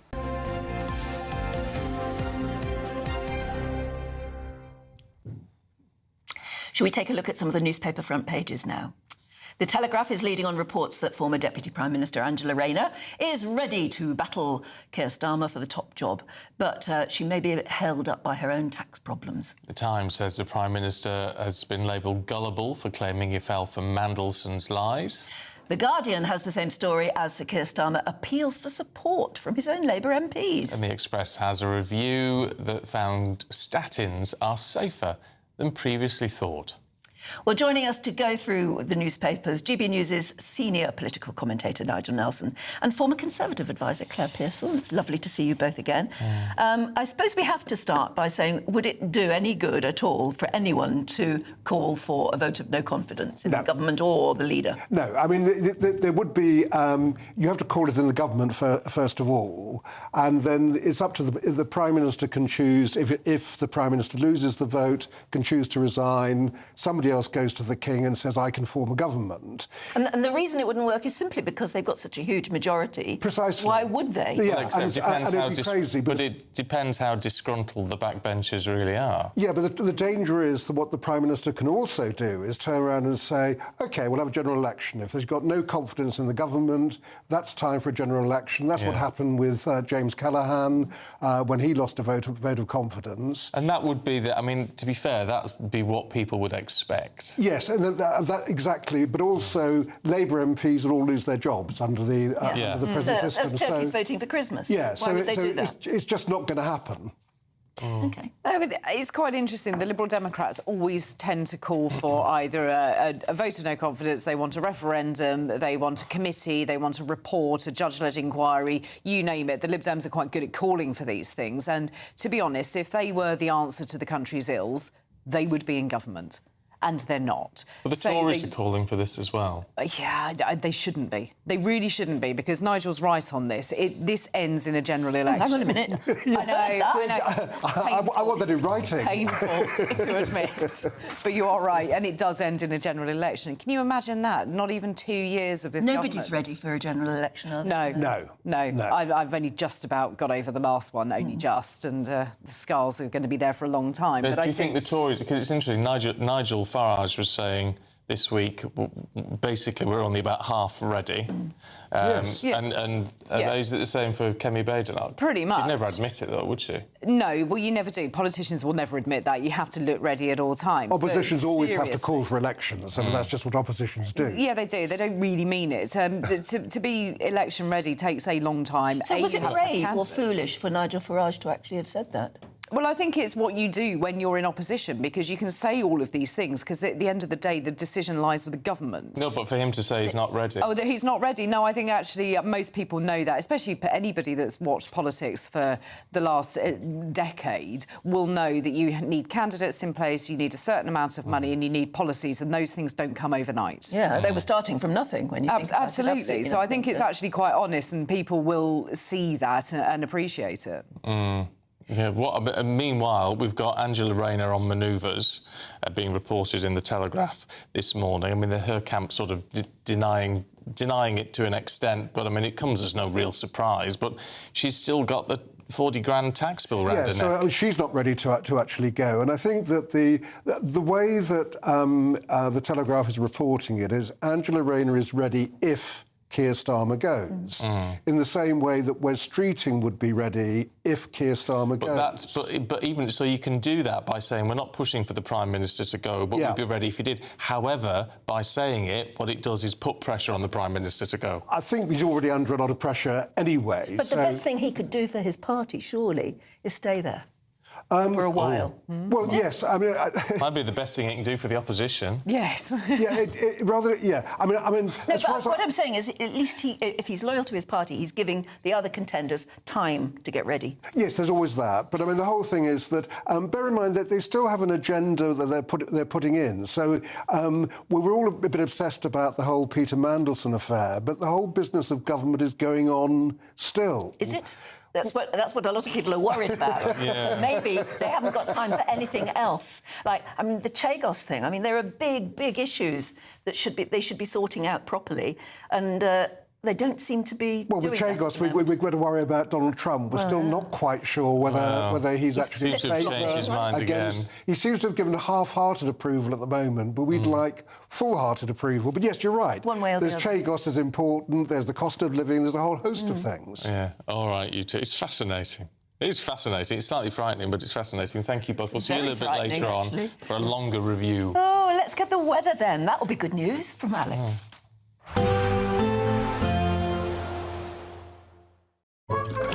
Warm and cosy, with a chance of zero visibility.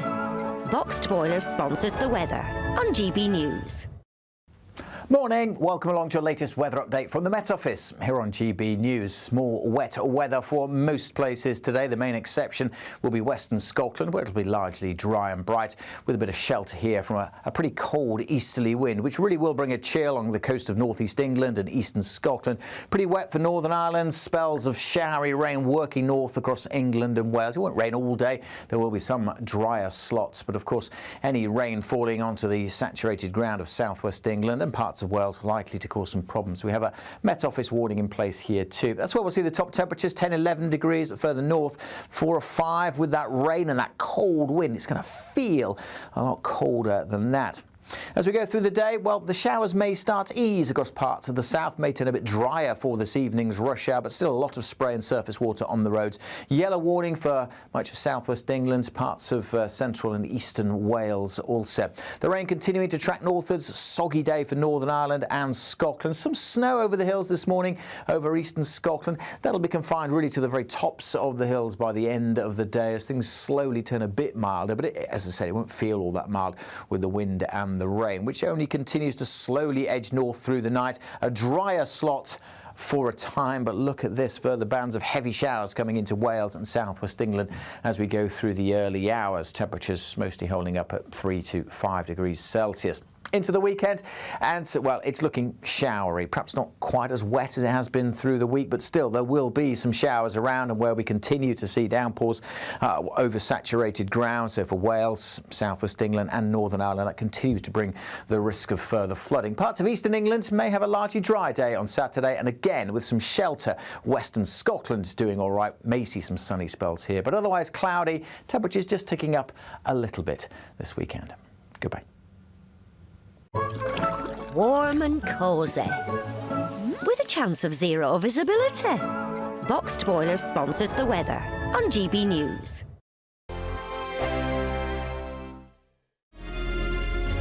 Thank you, Britain, for helping us reach 10 million followers across our social media platforms. We're truly honoured to have your trust, one follower at a time.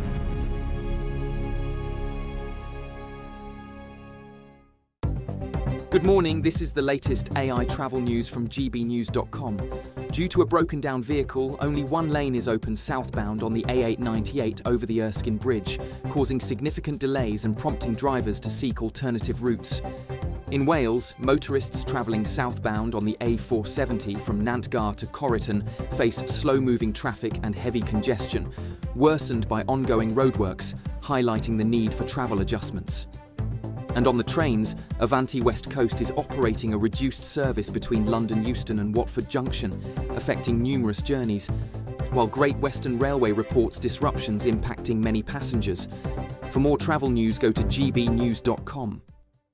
We want you to set off on the destination of your dreams this year, as you could win an incredible holiday for two worth £10,000. Courtesy of Riviera Travel, you'll get to choose from 47 tours in over 30 worldwide destinations. We'll also give you £30,000 in tax-free cash to make sure you really make a splash this summer. For a chance to win, text WIN to 63225. One entry costs £2.50 plus one standard network rate message. Or text BONUS to 63225. 5 entries cost £5 plus one standard network rate message. Go to gbnews.com/win. Entries start at £2.50. Call 0903 686 3232. Calls cost £2.50 plus your network access charge. Or post your name and number to GB19 PO Box 8690 Derby DE1 9TT. UK only. Entrance must be 18 or over. Lines close at 4 p.m. on the 27th of February. Please check the closing time if listening or watching on demand. Good luck. At GB News, we love to hear from you, our loyal community. So drop us a line at gbnews.com/yoursay. There you can talk to each other and also to the presenters live on air. gbnews.com/yoursay, because GB News is your channel, Britain's news channel. Join me, Nana Okwir, for an informative, interactive news programme with a difference. It's fun. No, he didn't say that, Dave. I'm so surprised. I think there's an element of truth to that. Join me from 3 p.m. every weekend, only on GB News, Britain's news channel. In the GB Newsroom, we bring you the news as it happens. With our team of dedicated journalists across the UK, we're ready to keep you up to date with what's happening every half an hour, every single day. Bulletins here on GB News, the People's Channel, Britain's news channel.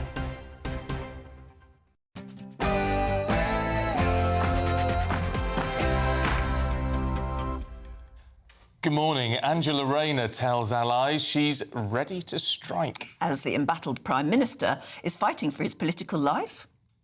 I am sorry. Sorry for what was done to you.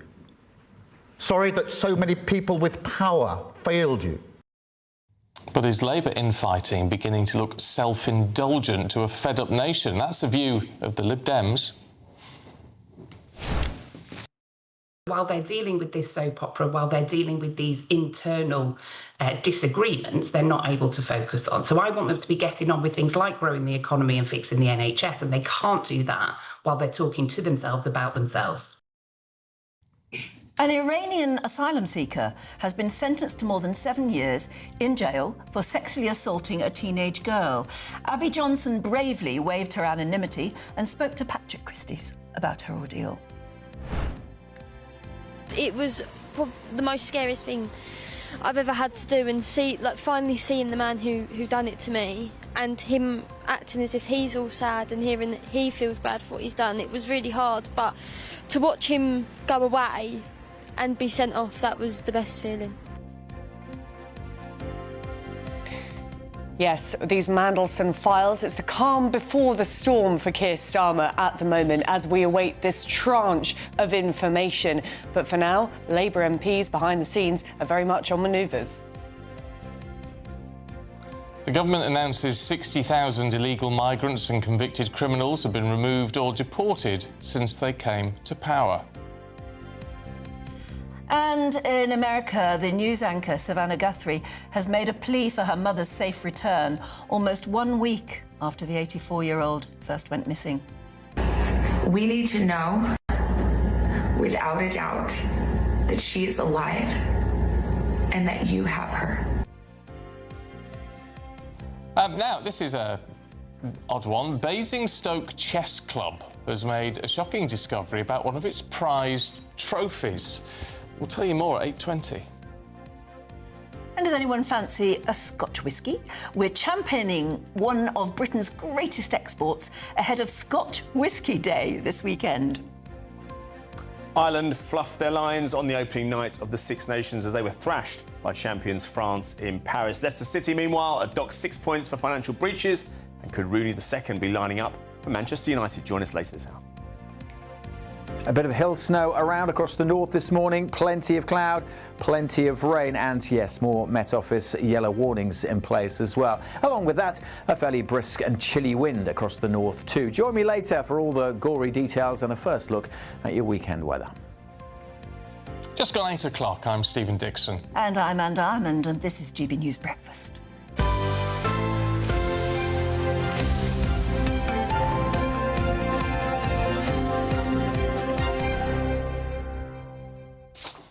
Right, should we crack on with the world of politics this morning? A lot of people getting very upset about the Starmer speech, saying, I'm sorry to everybody. What was he trying to achieve by saying sorry so many times? And maybe there should be other things he's saying sorry about. That's the point people are making. Yeah, well, maybe it's a valid one. I mean, I don't know, saying sorry for... I mean, he was saying sorry to Epstein's victims. But that doesn't really... Why is it up to him to say sorry? Yeah, it doesn't seem the sort of right thing to do. It should be apologising to us for appointing someone to a job who shouldn't have been in that job, you would think. Anyway, should we go to Stockton, because Matt Vickers is there. He's the Shadow Minister of State for Policing Crime and Illegal Migration. Good morning to you. Look, can we get straight off on the idea that Kemi Badenoch has called for a no-confidence vote? She said the Prime Minister's position is untenable. Why is she doing that, knowing that it's not going to get anywhere? It's playing politics, isn't it? No, I think, do you know what? We've got to a situation where this Prime Minister, this government, appointed an ambassador to the United States, knowing full well that he had close links to one of the most vile, evil, depraved individuals to ever walk the earth. It was known. The reality is that this Labour Party, if you've got links to the upper echelons of the Labour Party, they'll turn a blind eye. They'll overlook such disgusting links in order to feather their own nest. It's completely unacceptable. He's shown a huge lack of judgment. He's shown, I think it's actually worse than lack of judgment. He's shown an inability to deal with the information presented with him in the best interests of this country. It's completely unacceptable. He's lost the confidence of the country. He's lost the confidence of his own MPs. You're hearing now, Labour MPs are absolutely furious that they were almost forced to walk through a lobby in support of hiding these documents, of covering this stuff up. If Kemi hadn't gone in there and battered him, this information would not be being released now. It's completely unacceptable. But calling for a vote of no confidence implies that what you really want is a general election. You wouldn't be ready. We would. Do you know what? The damage that's being done to this country, you look at what's happening to our economy, you look at the number of promises that have been broken to the British public, you look at, I don't know how many scandals we're in now. We're what, 15 U-turns. We've got a homeless minister who made people homeless, a blooming anti-corruption minister done for corruption, and here we are with a guy appointed to one of the highest offices who was found to have links to this sick individual, and Starmer's turned a blind eye. We can't go on like this. It's making our country into an absolute laughingstock. Well, admittedly, but I mean, you're pushing a similar line to the Lib Dems this morning, who we've just spoken to, and they talk about, we need to end the soap opera, which is this whole business going on at the moment. But as our two guests pointed out, and it's a very valid point, actually calling for this sort of vote, knowing that it will never get through because the Labour, Labour's never going to back it, are they? Most Labour MPs are not going to back a no-confidence vote, knowing it's likely to trigger a general election and they'll lose their seats. So, in a sense, that is in itself a soap opera that you're trying to push through. Keir Starmer is the Prime Minister. He is in office. He is not in power. He is no longer running this country. It's U-turn after U-turn. In the meantime, our economy is going to the dogs. 21% more people unemployed. That is people's lives. He is destroying this country. He is not running this country. It is an absolute disaster. We need to keep the pressure on. He needs to go. His own backbenchers are sending him a message now. It's time for Keir Starmer to leave. If you did get a general election, and as Stephen said, I mean, most people think that's just never likely at this point. But if you did get a general election, do you really think the vast electorate out there would forgive the Conservatives that soon after they were kicked up the backside? And don't you think, actually, what you would be doing is handing the keys of number 10 probably to Reform UK? I think the reality is we got an absolute grubbing at the last general election. Kemi and I both said mistakes were made by the previous government. We're out there now making our pitch to the country. And you know, when people are looking around at their lives now, they're looking at the fact that people are struggling to get a job. They're looking at the fact businesses are going to the wall at the fastest rate since the world economic crash. I said 21% more people unemployed. That's people's lives. That's their ability to look after their families, to live out their ambitions and aspirations. And when it comes down to it, we need a government who will be responsible with the country's finances. When you look at Reform, when you look at Labour, these are the people who want to remove the two-child cap, who want to increase the amount that's spent on benefits and welfare, while people in this country who work hard and do the right thing are paying more and more in tax. Those who don't work are getting more and more in benefits. Businesses are going to the wall. They need support. We need to start looking at people to solve their own problems, not looking at the government to grow in size, interfere in everybody's lives, and cost ever more in tax. That's what people will be looking for by the time of the next election, because our economy is already in tatters. We'll be there. We've got a leader with a backbone who can stand up and solve the problems that this country is facing. But it's a valid point, though, isn't it? So soon in, 18 months in, after the Conservative government didn't tackle the migration issue, didn't tackle the cost of living issue, took us to what was at the time the highest taxation rate since the Second World War, and all the rest of it. Why would people then suddenly, as much as you say we're under new management, government, are you that confident that people would actually say, well, yeah, you're best to try again after less than 2 years? There are three things that put up taxes in this country: wars, pandemics, and Labour governments. The tax threshold is through the roof at the moment. And the only people who are any better off are those on benefits. We're putting our pitch forward. We're the people who will be responsible with the country's finances. We've got a real plan. We've got a plan on how we'll deal with the borders issue. We've said we'll leave the ECHR. You can find the details. It's not a tweet or a press release. We've done the homework. We've got a real plan to get control of those borders, to deport those people who break into this country. We've got a real plan on our economy. We've identified £47 billion of savings. We've said where it will come from. We've said what it'll be spent on. But more importantly than that, we said 50% of all of those savings that we've identified will go to paying down that national debt. If you want a government that's going to come in, carry on nationalising things left, right and centre, then you should go with Labour reform. If you want a government that's going to ever go and increase benefits further at the cost of hard-working people across this country, then you should vote for Labour reform. If you want someone who's going to be responsible with the country's finances, who's going to get people back into work, who's going to make it worthwhile working hard and doing the right thing in this country, you need to look at the Conservative Party. Well, we'll leave it there. It's up to everybody watching to decide. Thank you very much indeed for joining us, though, this morning. Thank you very much. All right, let's talk to our political correspondent, Olivia Utley, who's here. Morning, Olivia. Whichever way you look at this, and whatever pressure is coming from other political parties and all the rest of it, this is a mess, and it's showing no sign of clearing up for the Prime Minister. Well, absolutely. This has been the worst week in Keir Starmer's time as Prime Minister, and I found that interview with Matt Vickers fascinating because rather than concentrating fully on the Mandelson saga and trying to dig the knife in as far as possible to Keir Starmer, that sounded as though he was laying out the Conservatives' pitch for an election. All of the other parties are already thinking 2 steps ahead. They think Starmer is gone already, and they don't think that there is anyone around who can plausibly replace him. So they are beginning their general election battle. An extraordinary set of circumstances, given that Labour won an election with an enormous majority just 18 months ago. We're in this sort of weird moment, calm before the storm at the moment, while we wait for the first tranche of documents to be released.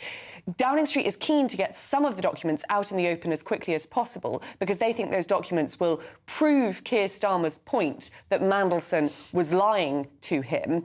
Whether that argument goes down well with Labour MPs, with the General House of Commons, with the public, is another question. I think quite a lot of people, including Labour grandee Harriet Harman, speaking to the Times this morning, say that it's not a very good line saying, I just believed what Mandelson told me, because it makes him look weak and gullible. So Number 10's hope is that once you get that information out and once it's proved that Mandelson lied to Keir Starmer, that will shore up Keir Starmer's position. I'm not so sure at all if that's true. For me, it's now a question of if not when the Prime Minister goes. Will it be after the May elections or will it be before? I think the big question is who could possibly replace him. There are rumours circulating that Angela Rayner is on the warpath, but until HMRC have cleared her of that £40,000 in tax that she didn't pay, I think it would be quite difficult politically for her to stand.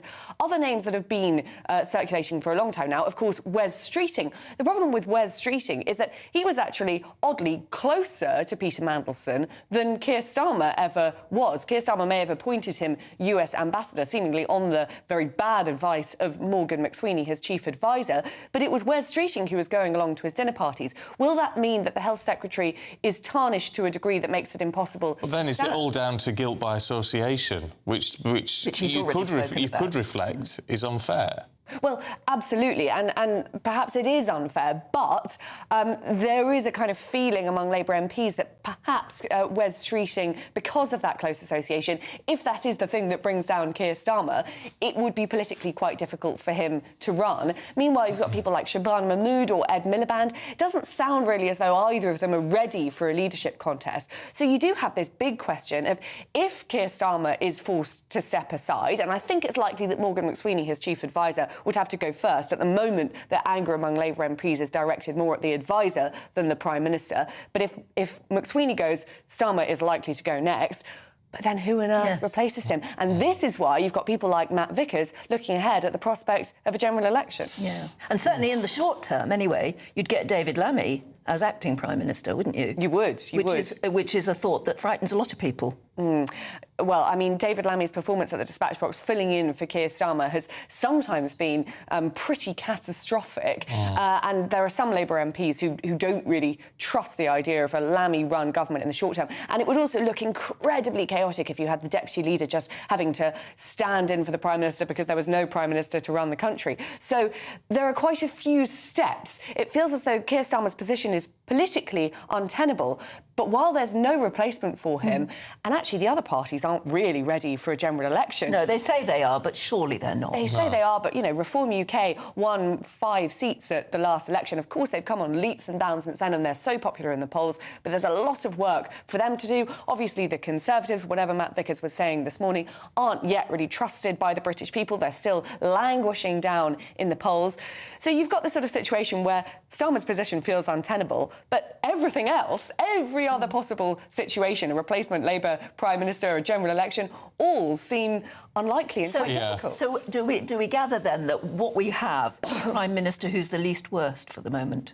Perhaps, and it is possible that, you know, over the next few weeks, and it might be quite helpful that it's going to take a long time, helpful for the Prime Minister, I mean, that it's going to take quite a long time for this information to come to light. It is possible that all of this kind of fizzles away into nothingness, you know, snipey little briefings on the side rather than calls for the Prime Minister to go.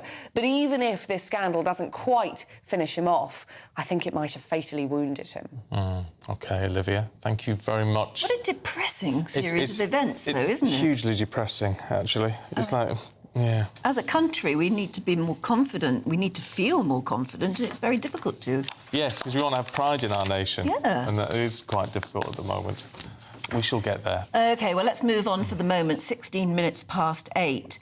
Now, an Iranian illegal immigrant has been sentenced to 7.5 years for sexually assaulting a teenage girl called Abby Johnson. Yes, she bravely waived her right to anonymity and shared her story with us a couple of months ago. I have nothing to be ashamed about. I can't change what happened to me whatsoever. But if I can just do a little bit to save someone else from going through what I went through, then I will do that. Well, she was attacked while with friends after a night out in Bishop Stortford last May. Now, the man was granted a refugee status in the summer of 2024, claiming that he would face persecution if he was returned to Iran because he'd converted to Christianity. Well, Patrick Christie's caught up with Abby after the sentencing. So, how do you feel after that, then? A lot better, because obviously we was told that it would be about 18 months. So to get 4.5 years and a 3 years extended licence period is brilliant. Yeah. It is brilliant. So it's essentially a 7.5-year sentence in total. Look, you were incredibly brave in there. Thank you. What was that like, coming face to face with him? I'll never be able to explain it, because it was the most scariest thing I've ever had to do, and finally seeing the man who done it to me, and him acting as if he's all sad and hearing that he feels bad for what he's done. It was really hard, but to watch him go away and be sent off, that was the best feeling. I noticed that you made a point of really staring at him as he was sent away. Yeah. Why did you want to do that? Because I felt like I had that control back. You know, I felt like before this he's had the control the whole time. But being able to go out there and say my piece, and I've done everything to get him sent away, and I got him sent away for a lot longer than what I thought he was going to be. To watch him walk down all sad and all that acting was a very powerful feeling for me. Now, I know today was very difficult for you because I think you saw the CCTV footage for the first time. I decided not to watch it because I knew that would be way too hard for me to watch it, but everyone else watched it. And it just kind of, in that CCTV, it kind of confirmed everything that we believed. So I'm glad they were able to watch it. One of the things that stood out for me was that the judge was not buying any of his excuses. Yeah. He raised serious question marks about whether or not he'd been granted refugee status. He actually said he didn't really believe him when he said he didn't understand the cultural norms between men and women in this country. How did you feel about the way that the judge handled it in there today? I I can't fault the judge in anything, because I think one of the scariest things, because I know what happened and my family knows what happened, but it's making sure the judge believes you as well. So hearing him not believing anything that the guy's saying and actually coming into reality, it was like a breath of fresh air, to be honest, because it's like he sees it and he doesn't think I'm lying and he sees me as telling the truth. So it was like all my fighting was worth it, really, yeah. And the next step for you, presumably, is that you want him deported? Yeah. I would feel much more safer if he was deported. I mean, we've been told things that we don't know because it's not safe and stuff like that, but I don't feel safe with him here, and this is my home country, so I believe that he should be deported for me to feel safe. That was also another thing the judge said, which is that he said there was absolutely no evidence to suggest that he had actually converted to Christianity, and that was one of the reasons why in the country. I just want to try to ask you a question, maybe looking a bit more positively at the future now. Do you feel like you can now, after today, rebuild your life, that the world might open up a bit more for you again? Obviously, it's still a horrible thing. I'm still going to have flashbacks, I'm still going to have all this. But what I've got to think is, I've done it. I've fought for it. I got him sent away. He's punished for what he's done to me. So now I've got my freedom back, I feel, and I can move on with my life knowing that all my fighting was worth it and I got the outcome that I wanted, and I just want to keep spreading awareness for everyone else. So I feel like I can really just move forward with my life now. I think she is a remarkable young woman. Is. I mean, not just because she's she's entitled to anonymity for life, and she's waived that so she can speak out. But it's the way she speaks. But after the trauma of everything she's been through, yes, it's the fact that she is so eloquent. She's such a good speaker. She describes the situation so well.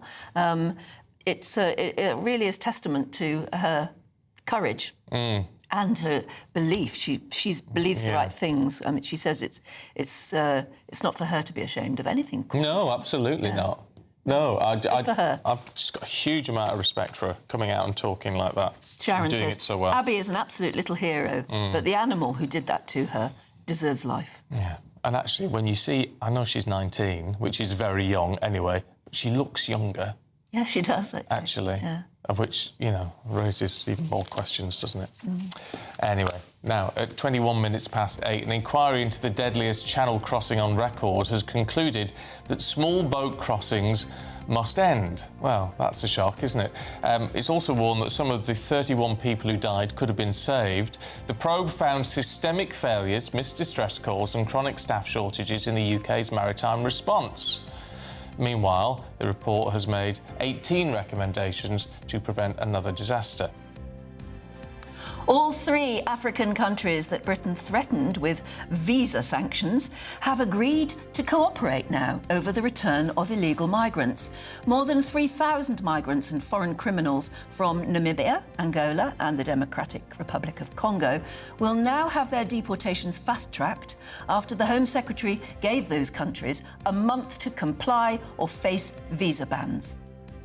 The police watchdog is investigating allegations of harassment, trolling and a threat against a Rotherham grooming gang victim. The Independent Office for Police Conduct has launched 2 separate investigations relating to South Yorkshire Police. In response, South Yorkshire Police say we are aware of the allegations and continue to support the investigation.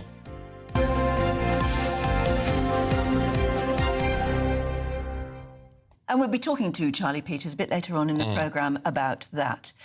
Right, shall we get the weather now at 8:23? Here's Alex. Expect warm spells with the odd rude interruption. Box Boilers sponsors the weather on GB News. Morning, welcome along to your latest weather update from the Met Office here on GB News. More wet weather for most places today. The main exception will be Western Scotland, where it'll be largely dry and bright, with a bit of shelter here from a pretty cold easterly wind, which really will bring a chill along the coast of northeast England and eastern Scotland. Pretty wet for Northern Ireland, spells of showery rain working north across England and Wales. It won't rain all day. There will be some drier slots, but of course any rain falling onto the saturated ground of southwest England and parts of Wales likely to cause some problems. We have a Met Office warning in place here too. That's where we'll see the top temperatures, 10, 11 degrees, but further north, 4 or 5 with that rain and that cold wind. It's going to feel a lot colder than that. As we go through the day, well, the showers may start to ease across parts of the south, may turn a bit drier for this evening's rush hour, but still a lot of spray and surface water on the roads. Yellow warning for much of southwest England, parts of central and eastern Wales also.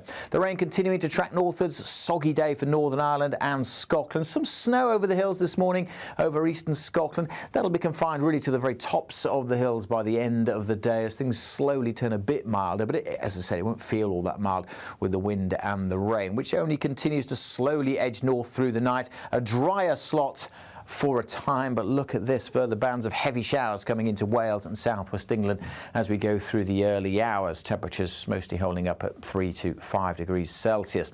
Into the weekend, and so, well, it's looking showery, perhaps not quite as wet as it has been through the week, but still there will be some showers around, and where we continue to see downpours over saturated ground. So for Wales, southwest England and Northern Ireland, that continues to bring the risk of further flooding. Parts of eastern England may have a largely dry day on Saturday, and again with some shelter. Western Scotland's doing all right, may see some sunny spells here, but otherwise cloudy. Temperatures just ticking up a little bit this weekend. Goodbye. Expect warm spells with the odd rude interruption. Boxed Boilers sponsors the weather on GB News. Right, do you fancy a fabulous summer on us? How about a £10,000 luxury holiday for two? And an extra 30 grand tax-free cash in your wallet. Sounds wonderful, doesn't it? Here's Hayley to tell you how. This year, the adventure of a lifetime could be on us. Courtesy of Riviera Travel, there's a terrific £10,000 holiday for two to be won. You could be here exploring the magic of Egypt on a Nile River cruise, or choose from over 30 worldwide destinations like Thailand, South Africa, New Zealand, or even Sri Lanka. And because they have over 40 years' experience with handcrafted tours, you'll be safe in the knowledge that every step of the journey will be planned with you in mind. We'll also boost your bank account with a fabulous £30,000 in tax-free cash, which you'll be able to spend however you like this year. So what are you waiting for? For a chance to win, text WIN to 63225. One entry costs £2.50 plus one standard network rate message. Or text BONUS to 63225. 5 entries cost £5 plus one standard network rate message. Go to gbnews.com/win. Entries start at £2.50. Call 0903 686 3232. Calls cost £2.50 plus your network access charge. Or post your name and number to GB19, PO Box 8690, Derby DE1 9TT. UK only. Entrance must be 18 or over. Lines close at 4 p.m. on the 27th of February. The winner may be contacted live after all entry routes are closed. Please check the closing time if listening or watching on demand. Good luck.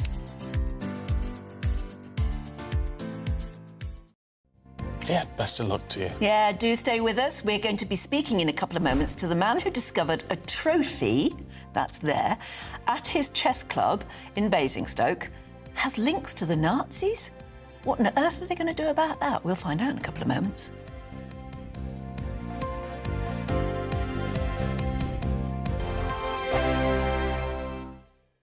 Westminster, the ultimate clique. And you're fighting like rats in a sack. But here on the Camilla Tominey Show, we ask the questions the establishment media is too scared to ask. OK, let me ask you a straight question, because I know you're a straight-talking politician. Whether it's net zero, illegal immigration or law and order, nothing is off-limits. You had the power then. Yeah, as I And say, now you've lost it. That's the Camilla Tominey Show, a politics show that's fearless. But no, let me finish my question if you don't mind, because it is my show. Sundays at 9:30, only on GB News, the People's Channel, Britain's news channel. This is GB News, Britain's news channel. I do think it's always good to think of balance, you know, like lots of water, always a glass of water after you've had some wine, but equally don't just go straight back into the habits that you had previously. If you were drinking, you know, a bottle of wine a night, let's hope not, but you know, if you were drinking a bottle of wine a night in December, maybe just start with a glass, have a pause, have something to eat, have some water. I hope that this is the reflection, you know, that people can now sort of take a bit more focused with their drinking.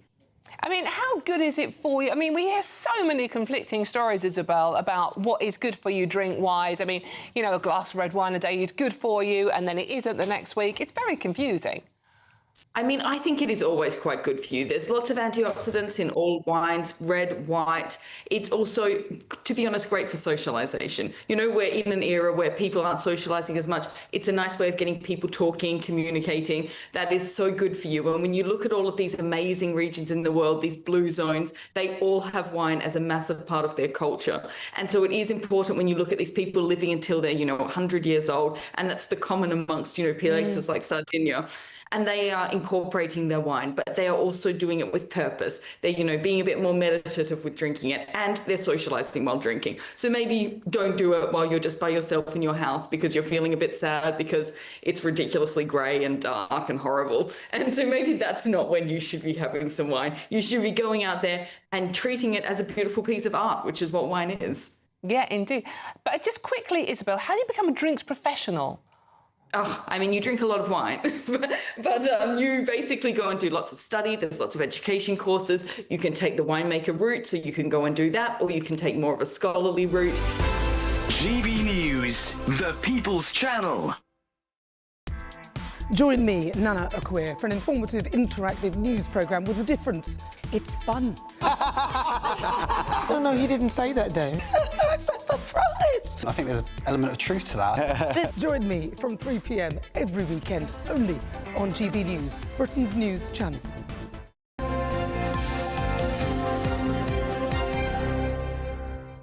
Now, as you know, with our polling, if you can take part if you're a friend of GB News, and if you're not a friend of GB News, you can join for absolutely free on the website. Our poll today was about this. Alton Towers have changed their sort of fast pass. Fast pass, yes. So you can jump the queues because they were allowing people with anxiety to jump the queues along with 3 members of their family or whatever. They've changed that now. So we've been asking, should people with anxiety be allowed to jump the queue? And so far, 97% of you say no, and 3% of you say yes. So the majority are saying no, they should not be allowed to jump the queue. Yeah. Yeah. If you want to have your say, if you want to swing it the other way, go to gbnews.com/youdecide, or if you're watching on TV, you can scan the QR code, which is on your screen right now. Now, here is a fascinating story, or a mystery in a way. A local chess club in Basingstoke has discovered one of their trophies is linked to Nazism. The club's secretary, David Graham, discovered that the MP Henry Drummond Wolff, who donated the trophy, which looks like a big pawn, doesn't it? Or a big bishop. It might be a bishop, yeah. It looks like a bishop. In 1930, so a long time ago. But apparently he was a Nazi sympathiser and even met some of Hitler's top advisors. So the club has a big decision to make. I mean, do they keep the trophy, despite its shady past, its historic past, but, shivers you, doesn't it? Or do they sell it to raise money for charity? Who would want to buy it? And I'd be seriously worried about who would want to buy it too. Yeah, and also you then sort of profiteering from something you don't approve of. I don't know. It's difficult. So let's talk to David Graham, who's the club secretary. Morning to you, David. It is quite a dilemma, all of this, isn't it? Thank you very much for having me on your show. Greatly appreciate it. Yeah, it's a bit of a story. This trophy was at the back of our trophy cabinet for quite a number of years, and we never really took much notice of it. But we had this bright idea of presenting it to the winner of the Basingstoke Junior Chess Championship. So the first time we presented it, the father of the lad that won it pointed out some writing, and the writing was presented to Basingstoke Chess Club by Henry Drummond Wolff, MP. Of course, as soon as the MP bit came up, my interest went straight through the roof. I thought, well, I've never heard of this guy. So I started looking into it, and he was a very, very wealthy man. His grandfather was Sir Henry Drummond Wolff, exactly the same name, but only with the Sir added at the front. And he was one of the most famous diplomats in the latter years of the 1800s.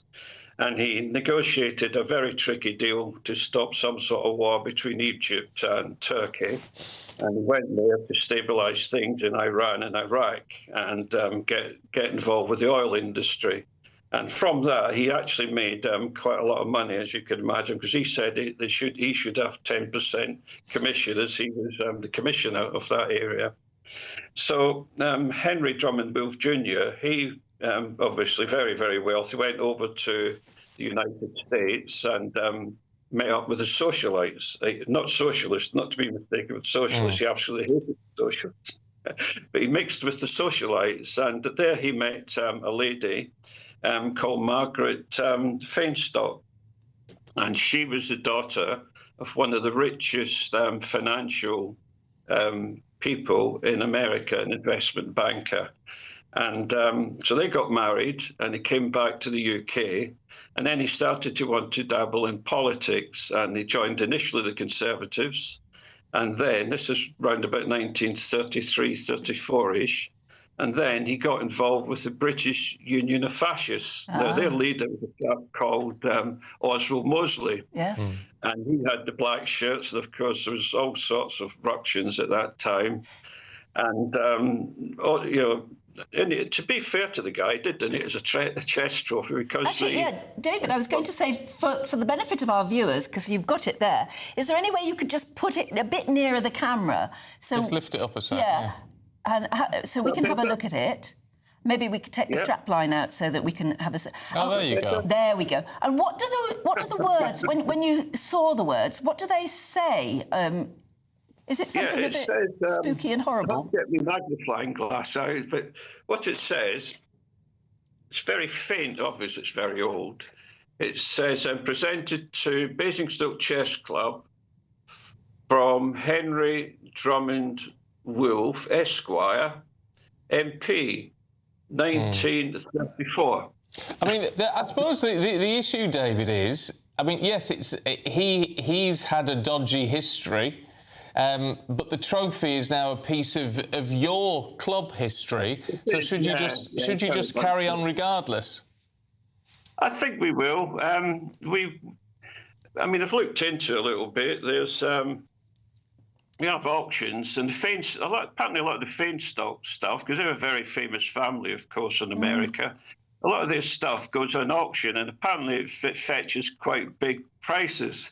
So when my members say to us, no, we've got to keep it, I say to them, well, if somebody offered you 10 grand for it, what would you say? I don't know. Would it feel like dirty money?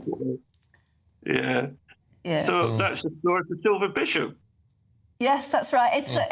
I'd keep it. It's an interesting thing to talk about and point out. Yeah, and it's not as if it's got Nazi symbols on it or anything like that. No. Well, it's got the writing. It doesn't look spectacular, does it? But No, it's a nice little thing. There are more beautiful trophies I've seen, but it gives you something to talk about while you're playing chess, doesn't it? That's true. David, it's really good to see you. Thank you very much indeed. Thank you very much. Thank you. I was just telling Stephen about this couple. I read it in the paper the other day in Pennsylvania who bought a bit of a ruined farmhouse and they wanted to turn it into their dream home. And when they went down to the basement and they started to uncover they got rid of all the rubbish and they washed the floor because it was a tiled floor, they found that the tiles are in the shape of a swastika and a German eagle, and they're actually suing the realtors for misrepresenting what's clearly, at one point, the farmhouse must have been owned by somebody who was very much a Nazi sympathiser. It's got an interesting history. Fascinating history. Frightening, though. You wouldn't want to live there, really, somehow, it would put you off, I think. It would put you off. Anyway, look, well, we debate all about and think about that at 8:38. Let's have a look at the traffic and travel update.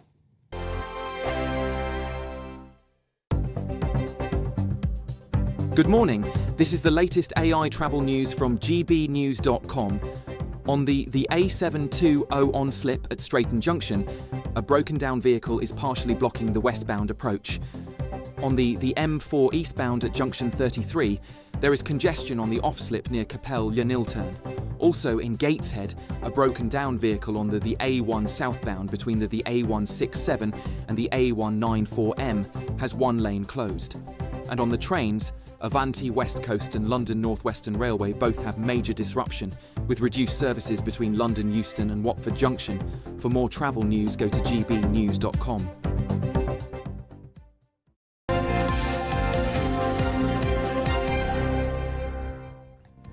Got the sport for you in just a moment. First, though, let's just show you some pictures from Portugal where there is heavy flooding. Storm Leonardo is wreaking havoc. It looks pretty grim there, everything absolutely submerged. We'll bring you more on that when we can.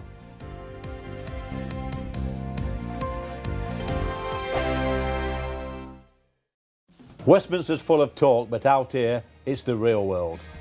Am I allowed to talk now? No, that's it. This is where it matters, real people and real lives. That's what politics is all about. In fact, this Trump made a good start.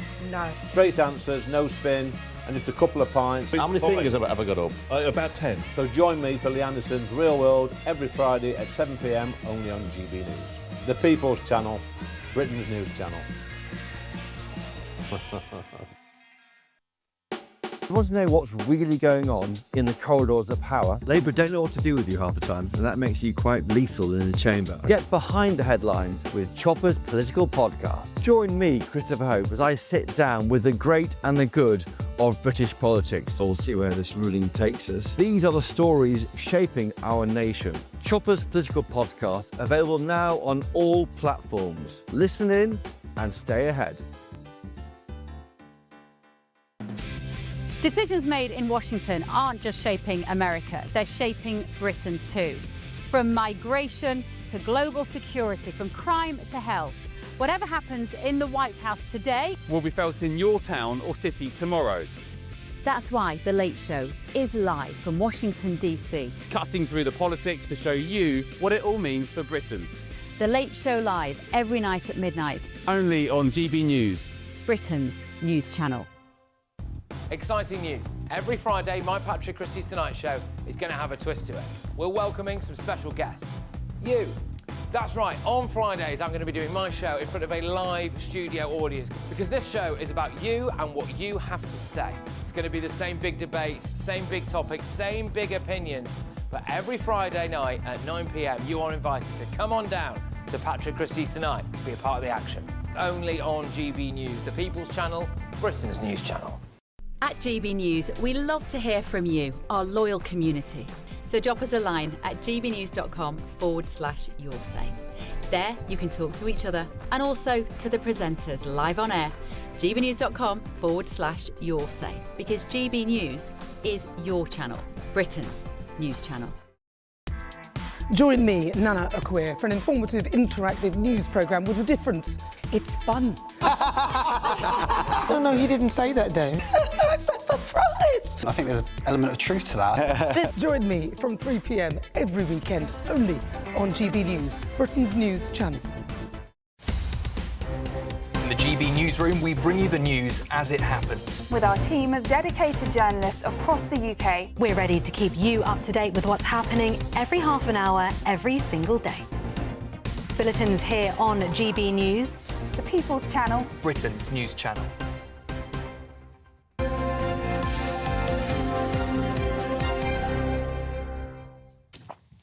Aidan is here. Oh, yes, he is. And we're talking Winter Olympics. Yes. In the most unusual manner. Yes. Well, some of the broadsheets have diplomatically called it crotchgate. Right. Now, I want to get this right because the World Anti-Doping Agency have said in a press conference yesterday... Sorry, the World Anti-Doping Agency. So that's WADA. They've said they will investigate reports last month in the Bild newspaper in Germany that ski jumpers at this event and elsewhere, of course, were apparently injecting, I'm going to get this right, their penises with hyaluronic acid before being measured for their suits. Now, why would they do... I thought we were going to avoid... Oh, never mind. Anything. Why would they do anything like that? Why would they do anything like that? Well, OK, I'm trying to get the science right. Apparently, if you increase the circumference of the suit around your body, then you increase that... You increase your ability to fly better. Because these are the guys who take off and they fly through the air and almost, you can travel longer. Yeah. So it's apparently a serious, quite Why serious would thing. injecting hyaluronic acid into your bits, why would that achieve enough of a difference? I don't know about the science behind it. I don't know why you would stay in the air a bit longer. That's for someone who understands. Well, because you're wearing a bigger suit. Yes, with I mean, I thought think of an aeroplane wing. Yeah. Yeah. I think that's the way to think of it. So it's all to do with aerodynamics. Aerodynamics. Hyaluronic acid is not banned as well. It's not a banned substance, but using it for this purpose is at the very, very... Questionable. Well, it's questionable. It's pushing Is it true? 'Cause when I first heard about this story, I thought it must be April the 1st. I know. This is true. It's true. It's true. It was mentioned in a press conference yesterday, and the head of WADA was laughing about it. He thought it was quite funny, and I don't think it's going to be a serious issue that rears its head. I'm surprised any men would inject themselves with anything in that area. Men don't like injections for a start. No, but, that's true. That's true. But in a sensitive area like that. But it increases size. But it's for size for this purpose, for trying to gain an advantage in this event. So let's see how it plays out, shall we? I'm glad they're laughing about it, really, because I don't know how they're going to go about checking it. No, gosh, that's what an unusual thing to have come out of the Olympics. If your suit has a 5% bigger surface area, you fly further, according to a ski jumping expert. You'd have to inject an awful lot to make that much of a difference, I would have thought. Anyway. Well, dedication to the sport. As one supermarket says, every little helps. The rewards must be high. Yeah, OK. Enough of that, I think. Aidan, thank you very much. Thank you. Right. A new review has revealed surprising news about statins. We'll get more from Claire and Nigel in just a moment. First of all, though, yes, if you're after some holiday sun, here's where to go for it.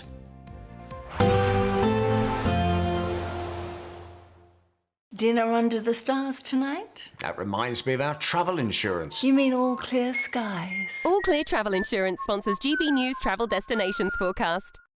Further very heavy rain and strong winds in Spain and Portugal likely to cause more flooding problems here throughout the weekend. Another spell of very heavy rain, especially across the south of Spain, where river levels are already running exceptionally high. There'll be some showers heading into Italy, also looking a little drier for Greece on Saturday with some sunny spells here, and we'll continue to see some sunshine across the Canaries through the weekend and into the early part of next week, with temperatures rising a little bit here too.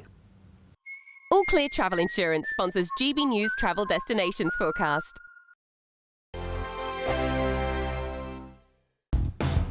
Do you trust what you're being told? Good, because neither do I. Those are just facts. I'm Alex Armstrong, and on my show, we'll expose the spin. Well, I want to answer that, because you didn't let me last time, because you always speak over me. The broken promises. To deny that is denying the truth. And the hypocrisy. We can allow. Stop. We can allow. Politics, policy, parliament. Nothing is off limits. No sugarcoating, no fear of offence, just the truth laid bare. Tune in every Saturday and Sunday at 9 p.m. for Alex Armstrong Tonight, only on GB News, Britain's news channel. This is GB News, Britain's news channel. It does feel like a bit of a bonus Olympics, you know. I didn't necessarily believe I'd be still competing at 39, but obviously still able to do it. So looking forward to going into my last games, my 5th one, and give it my all once more for our nation. What is it feels it more than anything else? I mean, imagine when I watch slalom, I'm thinking of the knees. Is that the thing? Because especially being the age or as young as you are, is that the thing that usually goes? Because everything looks pretty good at the moment, Dave. No, I think it's more my hairline than anything. You know, the stress is it the worry? Is that what it is? On the old scalp. No, I'm very fortunate that my body's really good. Sit here with no pain, so that's why I can still do it. That's why I can still train hard. And yeah, the mental side of it's tough, being away from the family, but otherwise, all good. It's a real, I would imagine, this is as someone who's dabbled in ski. I love watching ski. Me and Eamon have spoken about it, from watching Ski Sunday with David Vine back in the day, and I remember Ingemar Stenmark, etc., doing the slalom. It's a very technical event, I would imagine. It's not like the downhill where you just fly down. It's both. You've got to cover both. So the adrenaline, I guess, can help, but being technical, you've got to be thinking the whole time. Yeah, absolutely. And what people sometimes don't understand is we don't get to practice the course before. We have half an hour to inspect. No, we have half an hour to inspect 75 gates. We have to memorize all the terrain, all the different obstacles along the way. And then we have to race it full gas from the first time we push out the gate. So it's very mentally demanding. And I call it the intensity of focus. That has to be absolutely on point. GB News, the People's Channel.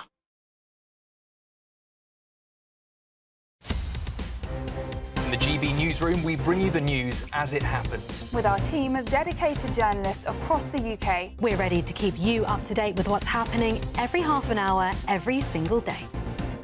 Bulletins here on GB News. The People's Channel. Britain's news channel.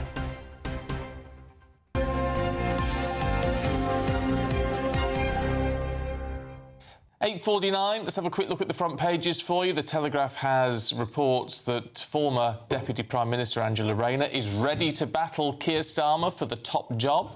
The Times says that the Prime Minister has been labelled gullible for claiming that he fell for Mandelson's lies about his relationship with Epstein. And The Guardian has the same story as Keir Starmer appeals for support from his own MPs. The Express, though, leads on something else. A new review that found cholesterol-lowering statins are much safer than previously thought. We should all be on them, apparently. Let's talk to our senior political commentator, Nigel Nelson, and former Conservative advisor, Claire Pearsall. Good morning to you both. Morning. Should we start with a bit of Rayner, or Starmer, or Mandelson? Take whichever pick you like. I mean, it's been the week for it, hasn't it? So there's quite an interesting take in the newspaper, which said the Labour women in grey suits may be sent to tell Number 10 to get Starmer to resign. So this is obviously a take on the men in grey suits, which started the downfall of Thatcher. But I'm not sure it has quite the same effect, really. Women in grey suits going to the Prime Minister, because their process is very different from the Conservative Party at getting rid of a leader. I'm not sure this is going to make an iota of Who difference. would they be? I mean, which women have got sufficient clout to demand that they see him? The ones that are being named in this report are Meg Hillier, who chairs the Treasury Committee, and Debbie Abrahams, who chairs the Work and Pensions Committee. My own view is that none of this would work anyway, that the only way you do it is if the Cabinet go to Keir Starmer and say, sorry, mate, your time's up, which is exactly what happened with Margaret Thatcher. It takes the Cabinet people to I think you really got to actually say that this has gone on too long, and now it's time to go. Is anyone going to do it before May? I don't think so. I mean, I'm prepared to be wrong on this, but I really don't think so. Nobody is going to want to do anything before a set of local elections that's going to potentially make it worse. Not sure how it could.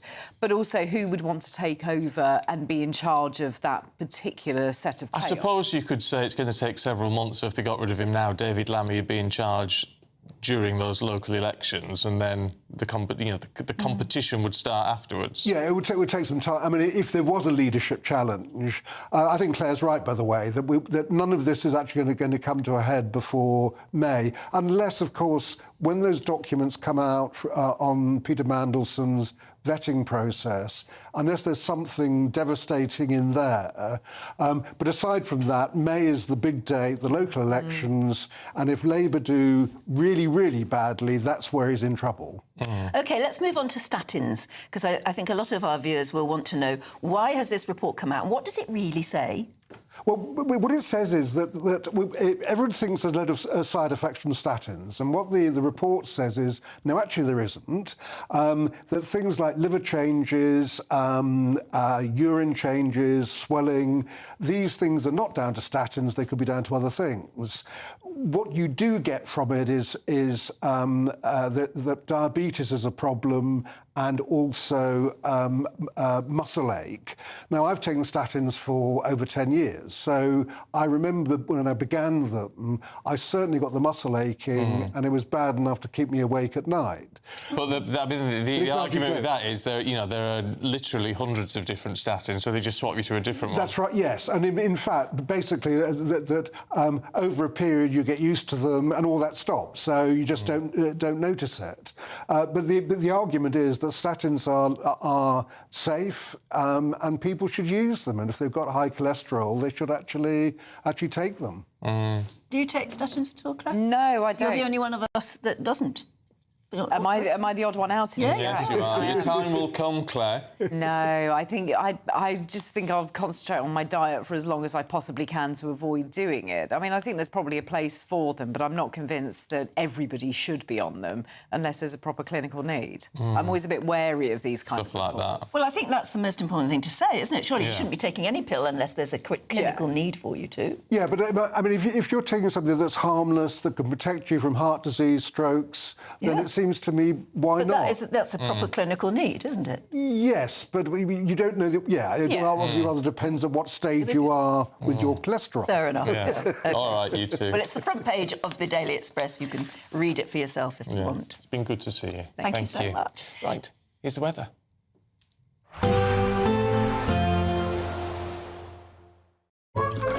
Warm and cosy, with a chance of zero visibility. Boxed Boilers sponsors the weather on GB News. Morning, welcome along to your latest weather update from the Met Office here on GB News. More wet weather for most places today. The main exception will be Western Scotland, where it'll be largely dry and bright, with a bit of shelter here from a pretty cold easterly wind, which really will bring a chill along the coast of northeast England and eastern Scotland. Pretty wet for Northern Ireland, spells of showery rain working north across England and Wales. It won't rain all day. There will be some drier slots, but of course any rain falling onto the saturated ground of southwest England and parts of Wales likely to cause some problems. We have a Met Office warning in place here too. That's where we'll see the top temperatures, 10, 11 degrees, but further north, 4 or 5 with that rain and that cold wind. It's going to feel a lot colder than that. As we go through the day, well, the showers may start to ease across parts of the south, may turn a bit drier for this evening's rush hour, but still a lot of spray and surface water on the roads. Yellow warning for much of southwest England, parts of central and eastern Wales also. The rain continuing to track northwards, soggy day for Northern Ireland and Scotland. Some snow over the hills this morning over eastern Scotland. That'll be confined really to the very tops of the hills by the end of the day as things slowly turn a bit milder, but as I say, it won't feel all that mild with the wind and the rain, which only continues to slowly edge north through the night. A drier slot for a time, but look at this, further bands of heavy showers coming into Wales and southwest England as we go through the early hours. Temperatures mostly holding up at 3 to 5 degrees Celsius. Into the weekend, and so, well, it's looking showery, perhaps not quite as wet as it has been through the week, but still there will be some showers around, and where we continue to see downpours over saturated ground. So for Wales, southwest England and Northern Ireland, that continues to bring the risk of further flooding. Parts of eastern England may have a largely dry day on Saturday, and again with some shelter. Western Scotland's doing all right, may see some sunny spells here, but otherwise cloudy. Temperatures just ticking up a little bit this weekend. Goodbye. Warm and cosy, with a chance of zero visibility. Boxed Boilers sponsors the weather on GB News.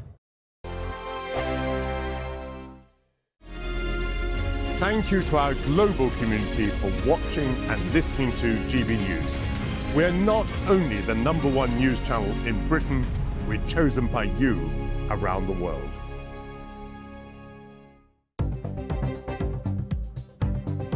Good morning, this is the latest AI travel news from gbnews.com.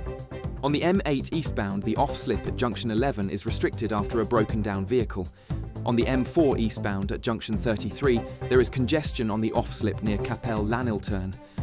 Northamptonshire's M1 northbound has one lane closed between junction 18 and junction 19 because of a breakdown. In Greater London, the M4 eastbound exit slip at junction 4 is partially closed following a collision. And on the trains, Avanti West Coast and London North Western Railway have major disruption between London Euston and Watford Junction. For more travel news, go to gbnews.com. This year, the adventure of a lifetime could be on us. Courtesy of Riviera Travel, there's a terrific £10,000 holiday for two to be won. Choose from over 30 worldwide destinations like Thailand, South Africa, New Zealand or even Sri Lanka. We'll also boost your bank account with a fabulous £30,000 in tax-free cash. For a chance to win, text WIN to 63225. One entry costs £2.50 plus one standard network rate message. Or text BONUS to 63225 63225. 5 entries cost £5 plus 1 standard network rate message. Go to gbnews.com/win. Entries start at £2.50. Call 0903 686 3232. Calls cost £2.50 plus your network access charge. Or post your name and number to GB19 PO Box 8690 Derby DE1 9TT. UK only. Entrance must be 18 or over. Lines close at 4 p.m. on the 27th of February. Please check the closing time if listening or watching on demand. Good luck. Westminster's full of talk, but out here, it's the real world. Am I allowed to talk now? No, that's it. This is where it matters. Real people and real lives. That's what politics is all about. The fact has Trump made a good start? No. Straight answers, no spin, and just a couple of pints. How many fingers have I got up? About 10. So join me for Lee Anderson's Real World every Friday at 7 p.m. only on GB News. The People's Channel, Britain's news channel. You want to know what's really going on in the corridors of power? Labour don't know what to do with you half the time, and that makes you quite lethal in the chamber. Get behind the headlines with Chopper's Political Podcast. Join me, Christopher Hope, as I sit down with the great and the good of British politics. We'll see where this ruling takes us. These are the stories shaping our nation. Chopper's Political Podcast, available now on all platforms. Listen in and stay ahead.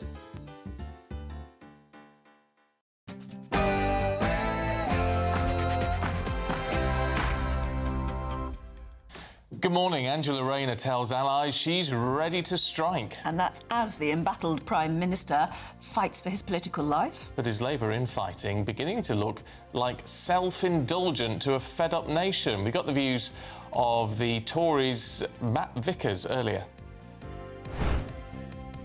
He is destroying this country. He is not running this country. It is an absolute disaster. We need to keep the pressure on. He needs to go. His own backbenchers are sending him a message now. It's time for Keir Starmer to leave. Yes, it's the calm before the storm this morning as we await that tranche of documents on Mandelson and Epstein. But in the background, Labour MPs are on manoeuvres. Find out more with me very soon. The government announces that 60,000 illegal migrants and convicted criminals have been removed or deported since they came to power. But is that enough? We'll be putting this to the Home Office Minister in just a few moments. The police watchdog is investigating South Yorkshire Police following allegations of harassment, trolling and a threat against a Rotherham grooming gang victim. Well, GB News can reveal today that 2 investigations are being led by the Independent Office for Police Conduct into South Yorkshire Police relating to those allegations endured by Rotherham grooming gang victims. And Scotch Whiskey, anyone?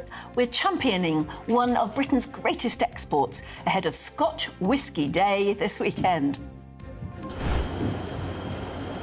Yeah, this weekend marks Scotch Whiskey Day, and to celebrate we've got something really quite special for you guys. I'm at Glenturret Distillery, Scotland's oldest distillery, and soon I'll be joined by Ian Rennick, distillery manager, to get the celebration off, to talking about everything about whiskey. A bit of hill snow around across the north this morning, plenty of cloud, plenty of rain, and yes, more Met Office yellow warnings in place as well. Along with that, a fairly brisk and chilly wind across the north too. Join me later for all the gory details and a first look at your weekend weather. It's just gone 9 o'clock. I'm Stephen Dixon. And I'm Anne Diamond, and this is GB News Breakfast.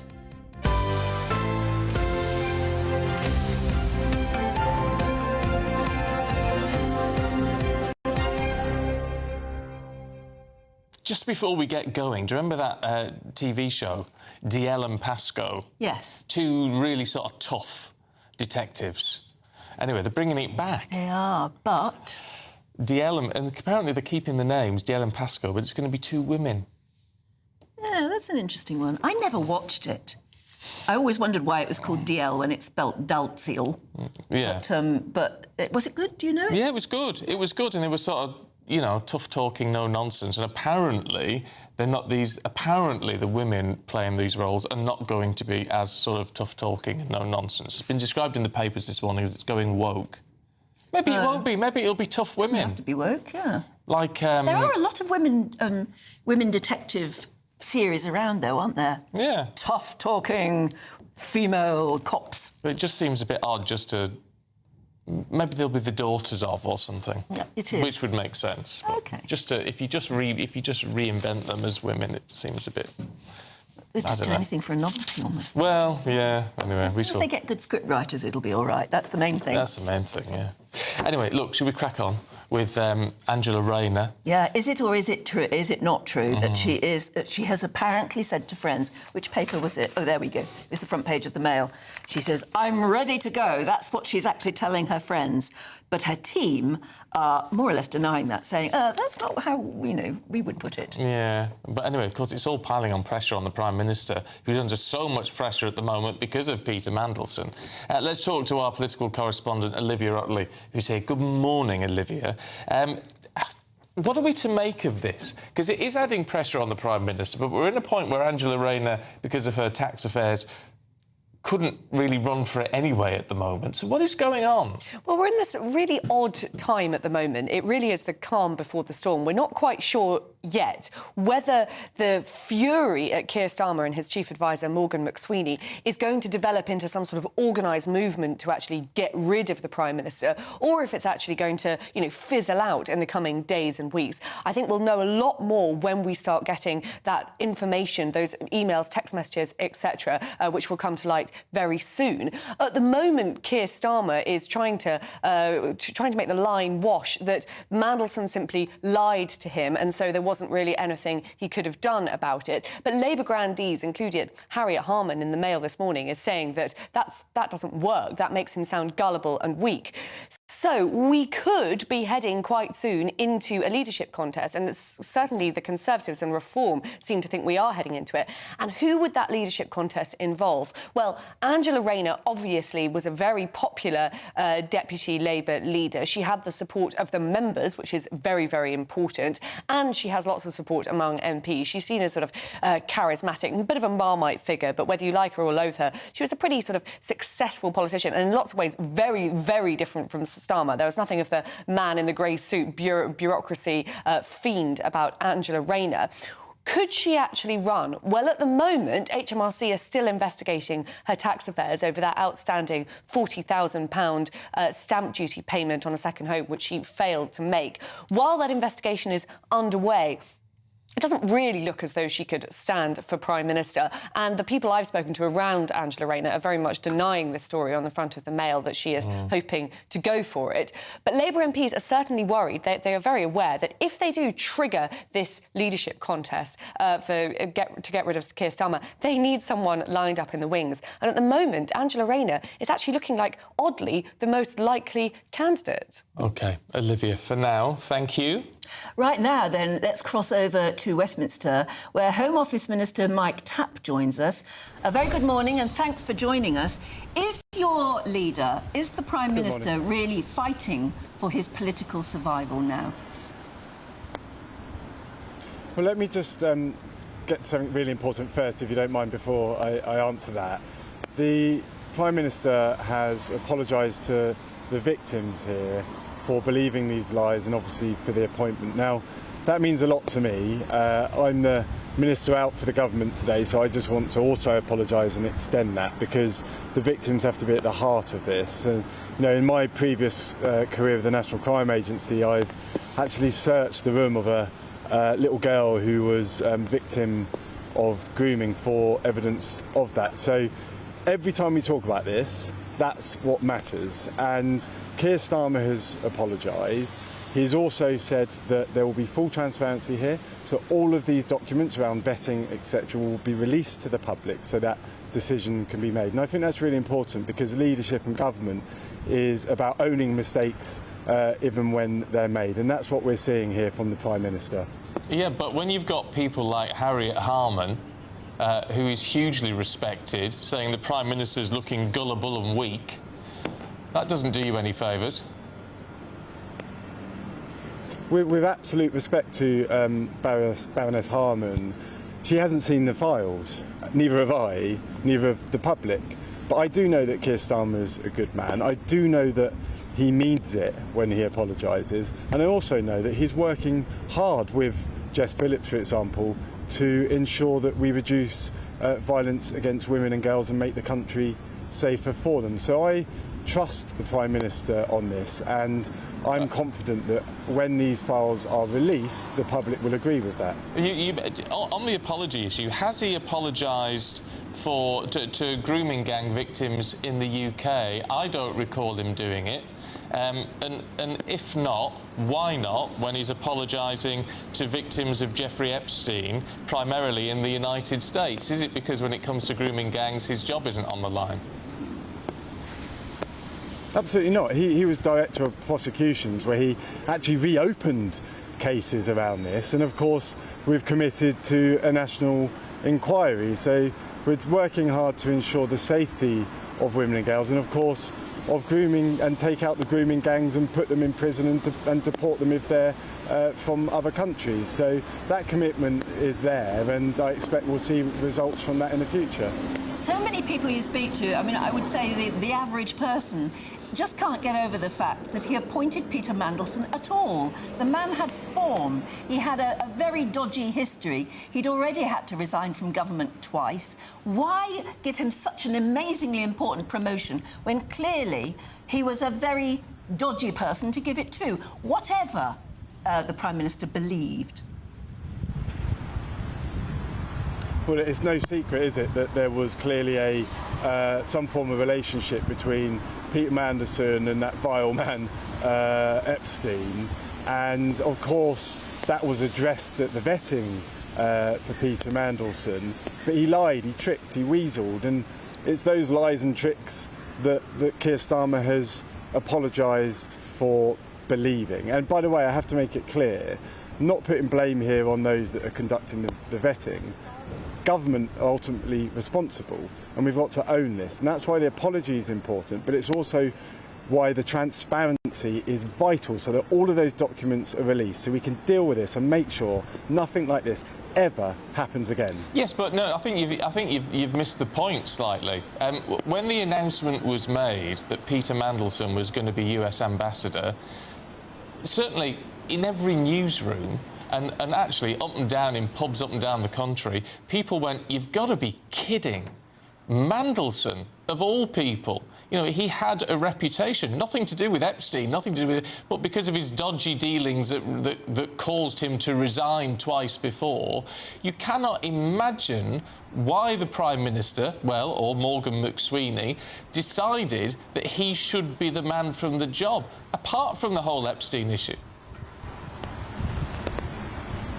It's not a bad argument, but we've also got to remember there were lots of people who were supporting that appointment, and we've also got to remember that Keir Starmer was decisive on this. The moment he found out in September, he fired him. He's also removed him from the Privy Council, he's stripping him of his title, and there's a Met Police investigation going on, and he's being fully transparent by releasing all of the files around vetting, etc., for us all to see. That's owning a mistake, and I think that's leadership. That's what we expect from government, and that's what we're seeing to ensure it doesn't happen again.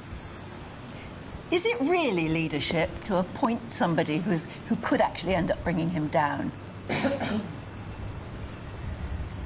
Well, you've asked that question with the beauty of hindsight.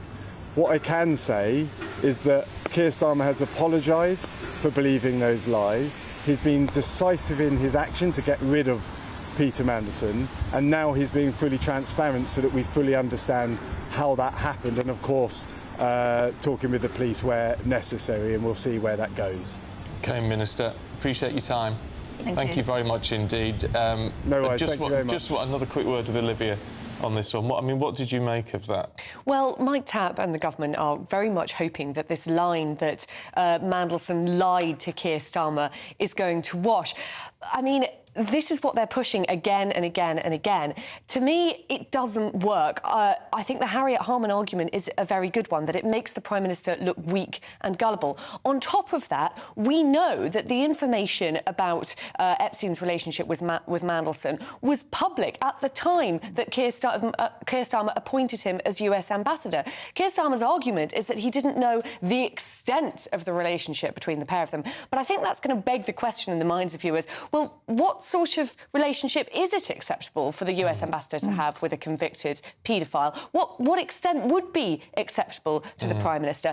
You can hear there Mike Tapp saying that Keir Starmer took bad advice and has now accepted his mistake. I think that's really, really interesting, and I think that's going to be really important in the coming days. Keir Starmer himself wasn't particularly close to Peter Mandelson. In fact, Labour MPs who I've spoken to, Labour insiders, have suggested that he didn't really like the idea of appointing him as US ambassador. But what he did was sort of delegate this big political decision to Morgan McSweeney. Keir Starmer fundamentally is a man who doesn't really like politics. He doesn't like getting his hands dirty in the political sphere. You could say that's a good thing. He likes thinking and talking about policy, but it does mean that he has to face the flak for something which he probably wasn't very keen on in the first place. I think that's why he looks so angry at the moment. Yeah. OK. Olivia, thank you. Let's change the subject entirely. Sit back and sniff a whiskey, because it is International Scotch Whiskey Day, right around the corner. I think it's this weekend. What better way to celebrate than Champion, which is a great export industry, apparently. We export an awful lot of Scotch whisky all over the world. Yes, let's go to the Glenturret distiller in Crieff. And our Scotland reporter, Tony Maguire. Morning to you, Tony. I hope you're getting a wee dram in this morning. Good morning. Yeah, just one over my cornflakes, I think, would be a great start to anybody's day. But certainly we're here at Glenturret Distillery, Scotland's oldest distillery, because Sunday is World Whisky Day, and what better way to celebrate than to really get in the weeds with the Scotch whisky industry. Now, I'm joined this morning by Ian Rennick. Ian, thank you for joining us here on GB News. Tell us a little bit about Glenturret, because this is actually Scotland's oldest distillery, is that right?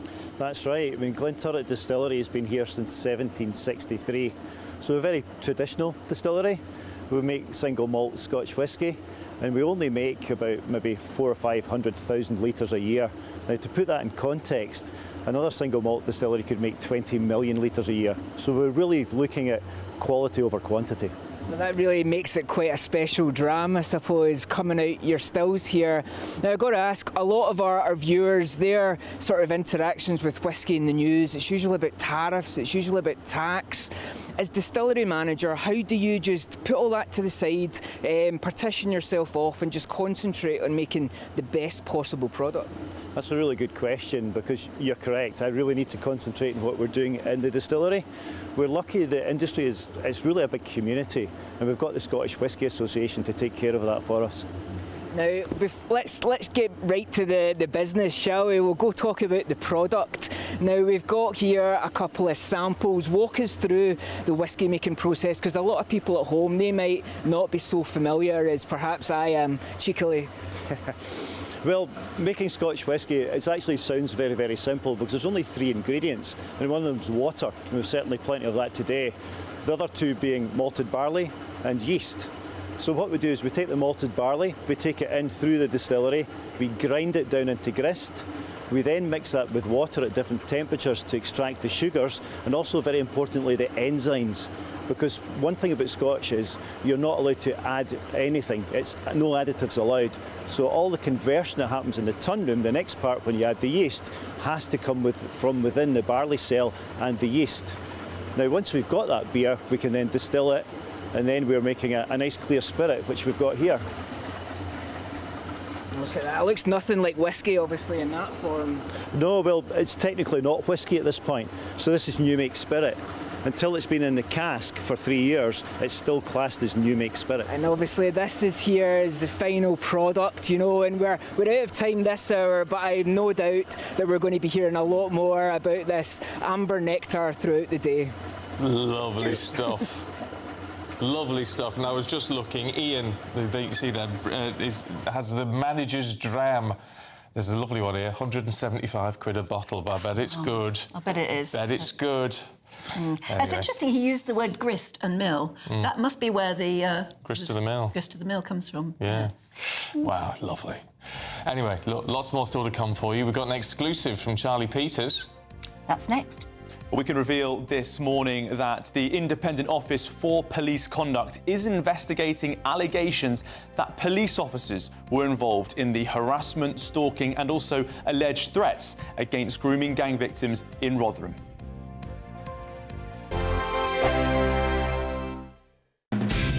Decisions made in Washington aren't just shaping America, they're shaping Britain too. From migration to global security, from crime to health. Whatever happens in the White House today will be felt in your town or city tomorrow. That's why The Late Show is live from Washington, D.C. Cutting through the politics to show you what it all means for Britain. The Late Show live every night at midnight. Only on GB News, Britain's news channel. Bold. They are under no illusion. Ray, are you a human trafficker? Boundless. I've had enough of the nonsense, and I'm not afraid to say it.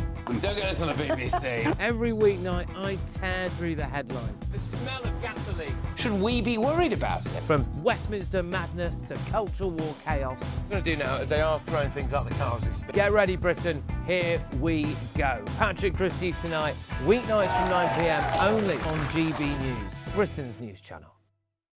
Hi, I'm Michelle Dewberry, and my show is your opportunity to cut through all the noise and dive in headfirst to some robust debates. Ideas clash. Situation, isn't it? No, because the failure is you're deliberately avoiding my point. Nothing's held back. And if you think this is the end of it, wait for more. And we do not shy away from the difficult stuff. Sometimes I want to shake people and say, if only you understood. So join me on Dubes & Co. weeknights at 6 p.m, only on GB News, Britain's news channel. From the school run to the home run, watch a new show for all of Britain. He can say whatever he wants. A straight-talking show where all voices are heard. And, you know, when are we going to stop talking about smashing the gangs and actually do it? With the stories that matter from every part of our country. There's a bit of a crash landing there for your Chancellor. Bold, fearless and standing up for you. That's me, Martin Daubney, 3 p.m. till 6 p.m, weekdays, here only on GB News. The People's Channel, Britain's news channel. In the GB Newsroom, we bring you the news as it happens. With our team of dedicated journalists across the UK, we're ready to keep you up to date with what's happening every half an hour, every single day. Bulletins here on GB News, the People's Channel, Britain's news channel. No matter the state it's in, this is our nation. Join me, Jacob Rees-Mogg, for a genuine, honest discussion on where we have been, where we are going, and where we are with the people who set the direction. Tune in to State of the Nation every Monday to Thursday, 8 to 9 o'clock. Only on GB News. Britain deserves a newsroom that puts the facts and your voice first. Well, and that's what you get on GB News. Lively debates, lively conversation. And we're not afraid to hold power to account. And each other. So join me, Andrew Pierce. And me, Miriam Gates, for Britain's Newsroom, weekdays from 9:30 on GB News.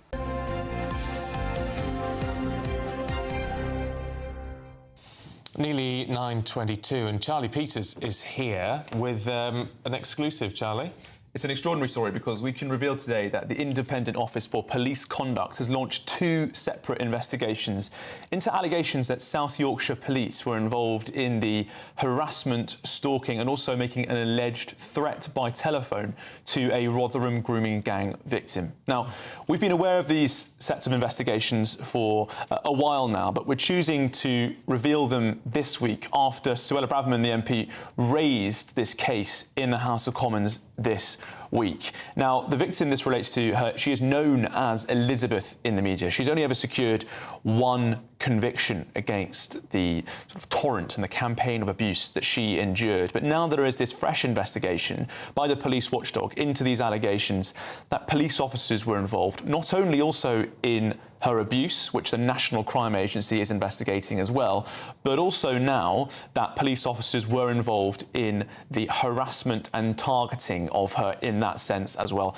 Now, GB News has seen evidence, and we've reviewed evidence shown to us by Elizabeth that sensitive personal information about where she lived was posted on social media, information that she believes could only have been accessed by the police. Now, we are also aware that specific officers have been named in this investigation, but as it stands, the IOPC are looking into the force as a whole, and they haven't recorded any specific complaints against any named individuals.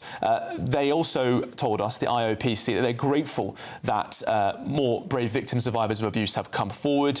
They're investigating these complaints in the years after she reported being a victim, and including that alleged threat via telephone in 2019. They said that these investigations, which began in August and October, are ongoing, and to date no conduct matters have been identified for any named individuals. Now, if that were to happen, anyone were to be named, then that would bring into the question of suspension, because I understand that one of the people who has been accused as part of this investigation is a serving police officer. Now. So no suspension taking place there. We've also heard from South Yorkshire Police, who told us that they are aware of the allegations and continue to support the IOPC investigation, and should the assessment indicate that an officer has breached the standards of professional behaviour, then they will take the necessary and proportionate steps. All right, I know you'll have more on that in the show with Miriam. Morning, Miriam. Good morning. What else have you got in 10 seconds? Angela Rayner, is she going to be the next PM? That's the big question. Is Starmer on the rocks?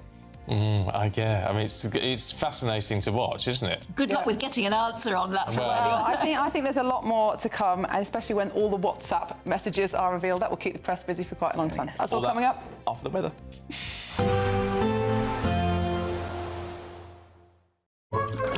Warm and cosy, with a chance of zero visibility. Boxed Boilers sponsors the weather on GB News. Morning. After a brief respite in the south yesterday, the rain is back for most of us today, and coupled with a pretty cold easterly wind. It is at least reasonably mild across the south, but we have seen that rain spreading back in through the night. So most places starting soggy, main exception parts of northern England, Northern Ireland, and again western Scotland. In eastern Scotland, the rain continues to fall with some snow over the hills, and the rain across the south also likely to cause some problems. So we do have Met Office yellow warnings in place.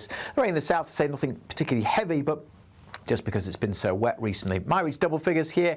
Many other areas, certainly further north and east, only in single digits, and it feels pretty cold with this pretty bitter wind blowing along these North Sea coasts. Continuing to feed the cloud and the rain into eastern Scotland. So we'll see a bit more of it turning to snow again here over some of the higher routes by the end of today, and those rainfall totals really building up, especially close to the coast. We'll also see the rain turning to snow over some of the Transpennine routes through this evening's rush hour, so do bear that in mind, and further rain to come in parts of South Wales and southwest England, where the yellow warning remains in place. The winds continue to blow and bring the cloud and the rain into eastern areas as we go through the night. Again, more snow over the higher ground. Will be chiefly rain that we see at lower levels. Again, some shelter in western Scotland, some clearer spells, but further outbreaks of rain continuing across the south. Temperatures mostly holding up above freezing. On to Friday, and again for many tomorrow, it's a grey day. There'll be further outbreaks of rain to come across England and Wales, and feeding into eastern areas off the North Sea. Again, with some shelter from that easterly wind, western Scotland may well do okay for dry and bright weather. A bit of sunshine here, may well be a fine day for Northern Ireland. Fairly cloudy, but some sunny spells are possible. Elsewhere, lots of cloud, further outbreaks of rain. Still double digits across the south, but many places feeling a lot colder than that. Bye for now. Warm and cosy, with a chance of zero visibility. Boxed Boilers sponsors the weather on GB News. Thank you, Britain, for helping us reach 10 million followers across social media. We are truly honoured to have your trust, one follower at a time.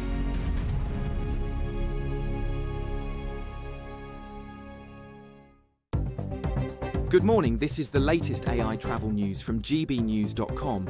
On the M8 eastbound, the off-slip at junction 11 is restricted due to a broken down vehicle. Additionally, the M4 eastbound at junction 33 near Capel Lanilturn is experiencing heavy congestion on the off-slip. Meanwhile, in Staffordshire, the M6 northbound between junction 12 and junction 13 is under roadworks management, resulting in one of the 4 lanes being closed. Furthermore, on the trains, both Avanti West Coast and London North Western Railway are facing major disruption, with significantly reduced services between London Euston and Watford Junction. For more travel news, go to gbnews.com. Good afternoon, Britain. Weekdays from midday. Venice is being invaded by cannibalistic jellyfish. with vanishing bottoms. And they're wreaking havoc across the city's fragile lagoon ecosystem. Well, it is indeed Tom's favourite time of the day. Tom Harwood, over to you. Not many people know this, but the B in GB News actually stands for biology, marine biology, that is. So welcome to Marine Biology Corner. We're going to have a look at what is a remarkable jellyfish. Let me just set the scene with some water here. And this is known as the warty comb jelly. Some people call it the sea walnut, because this particular jellyfish has basically a pretty stationary lifestyle. It looks like it's almost not moving, but there are some remarkable things about this jellyfish. Number one, it is a hermaphrodite. So let's just sort of, yes, it's a hermaphrodite. It can reproduce by itself and choose whether to use large or small gametes in order to do so. I'll let your imaginations run wild on that. It's also functionally immortal. This jellyfish is one of those sorts of jellyfish that can actually revert back to an early life stage. It can sort of reverse its own puberty and then go through those life cycles again and again and again. Functionally immortal, unless something eats it. But perhaps the most concerning thing about this particular jellyfish is it's got a transient anus. Now, what does that mean? That means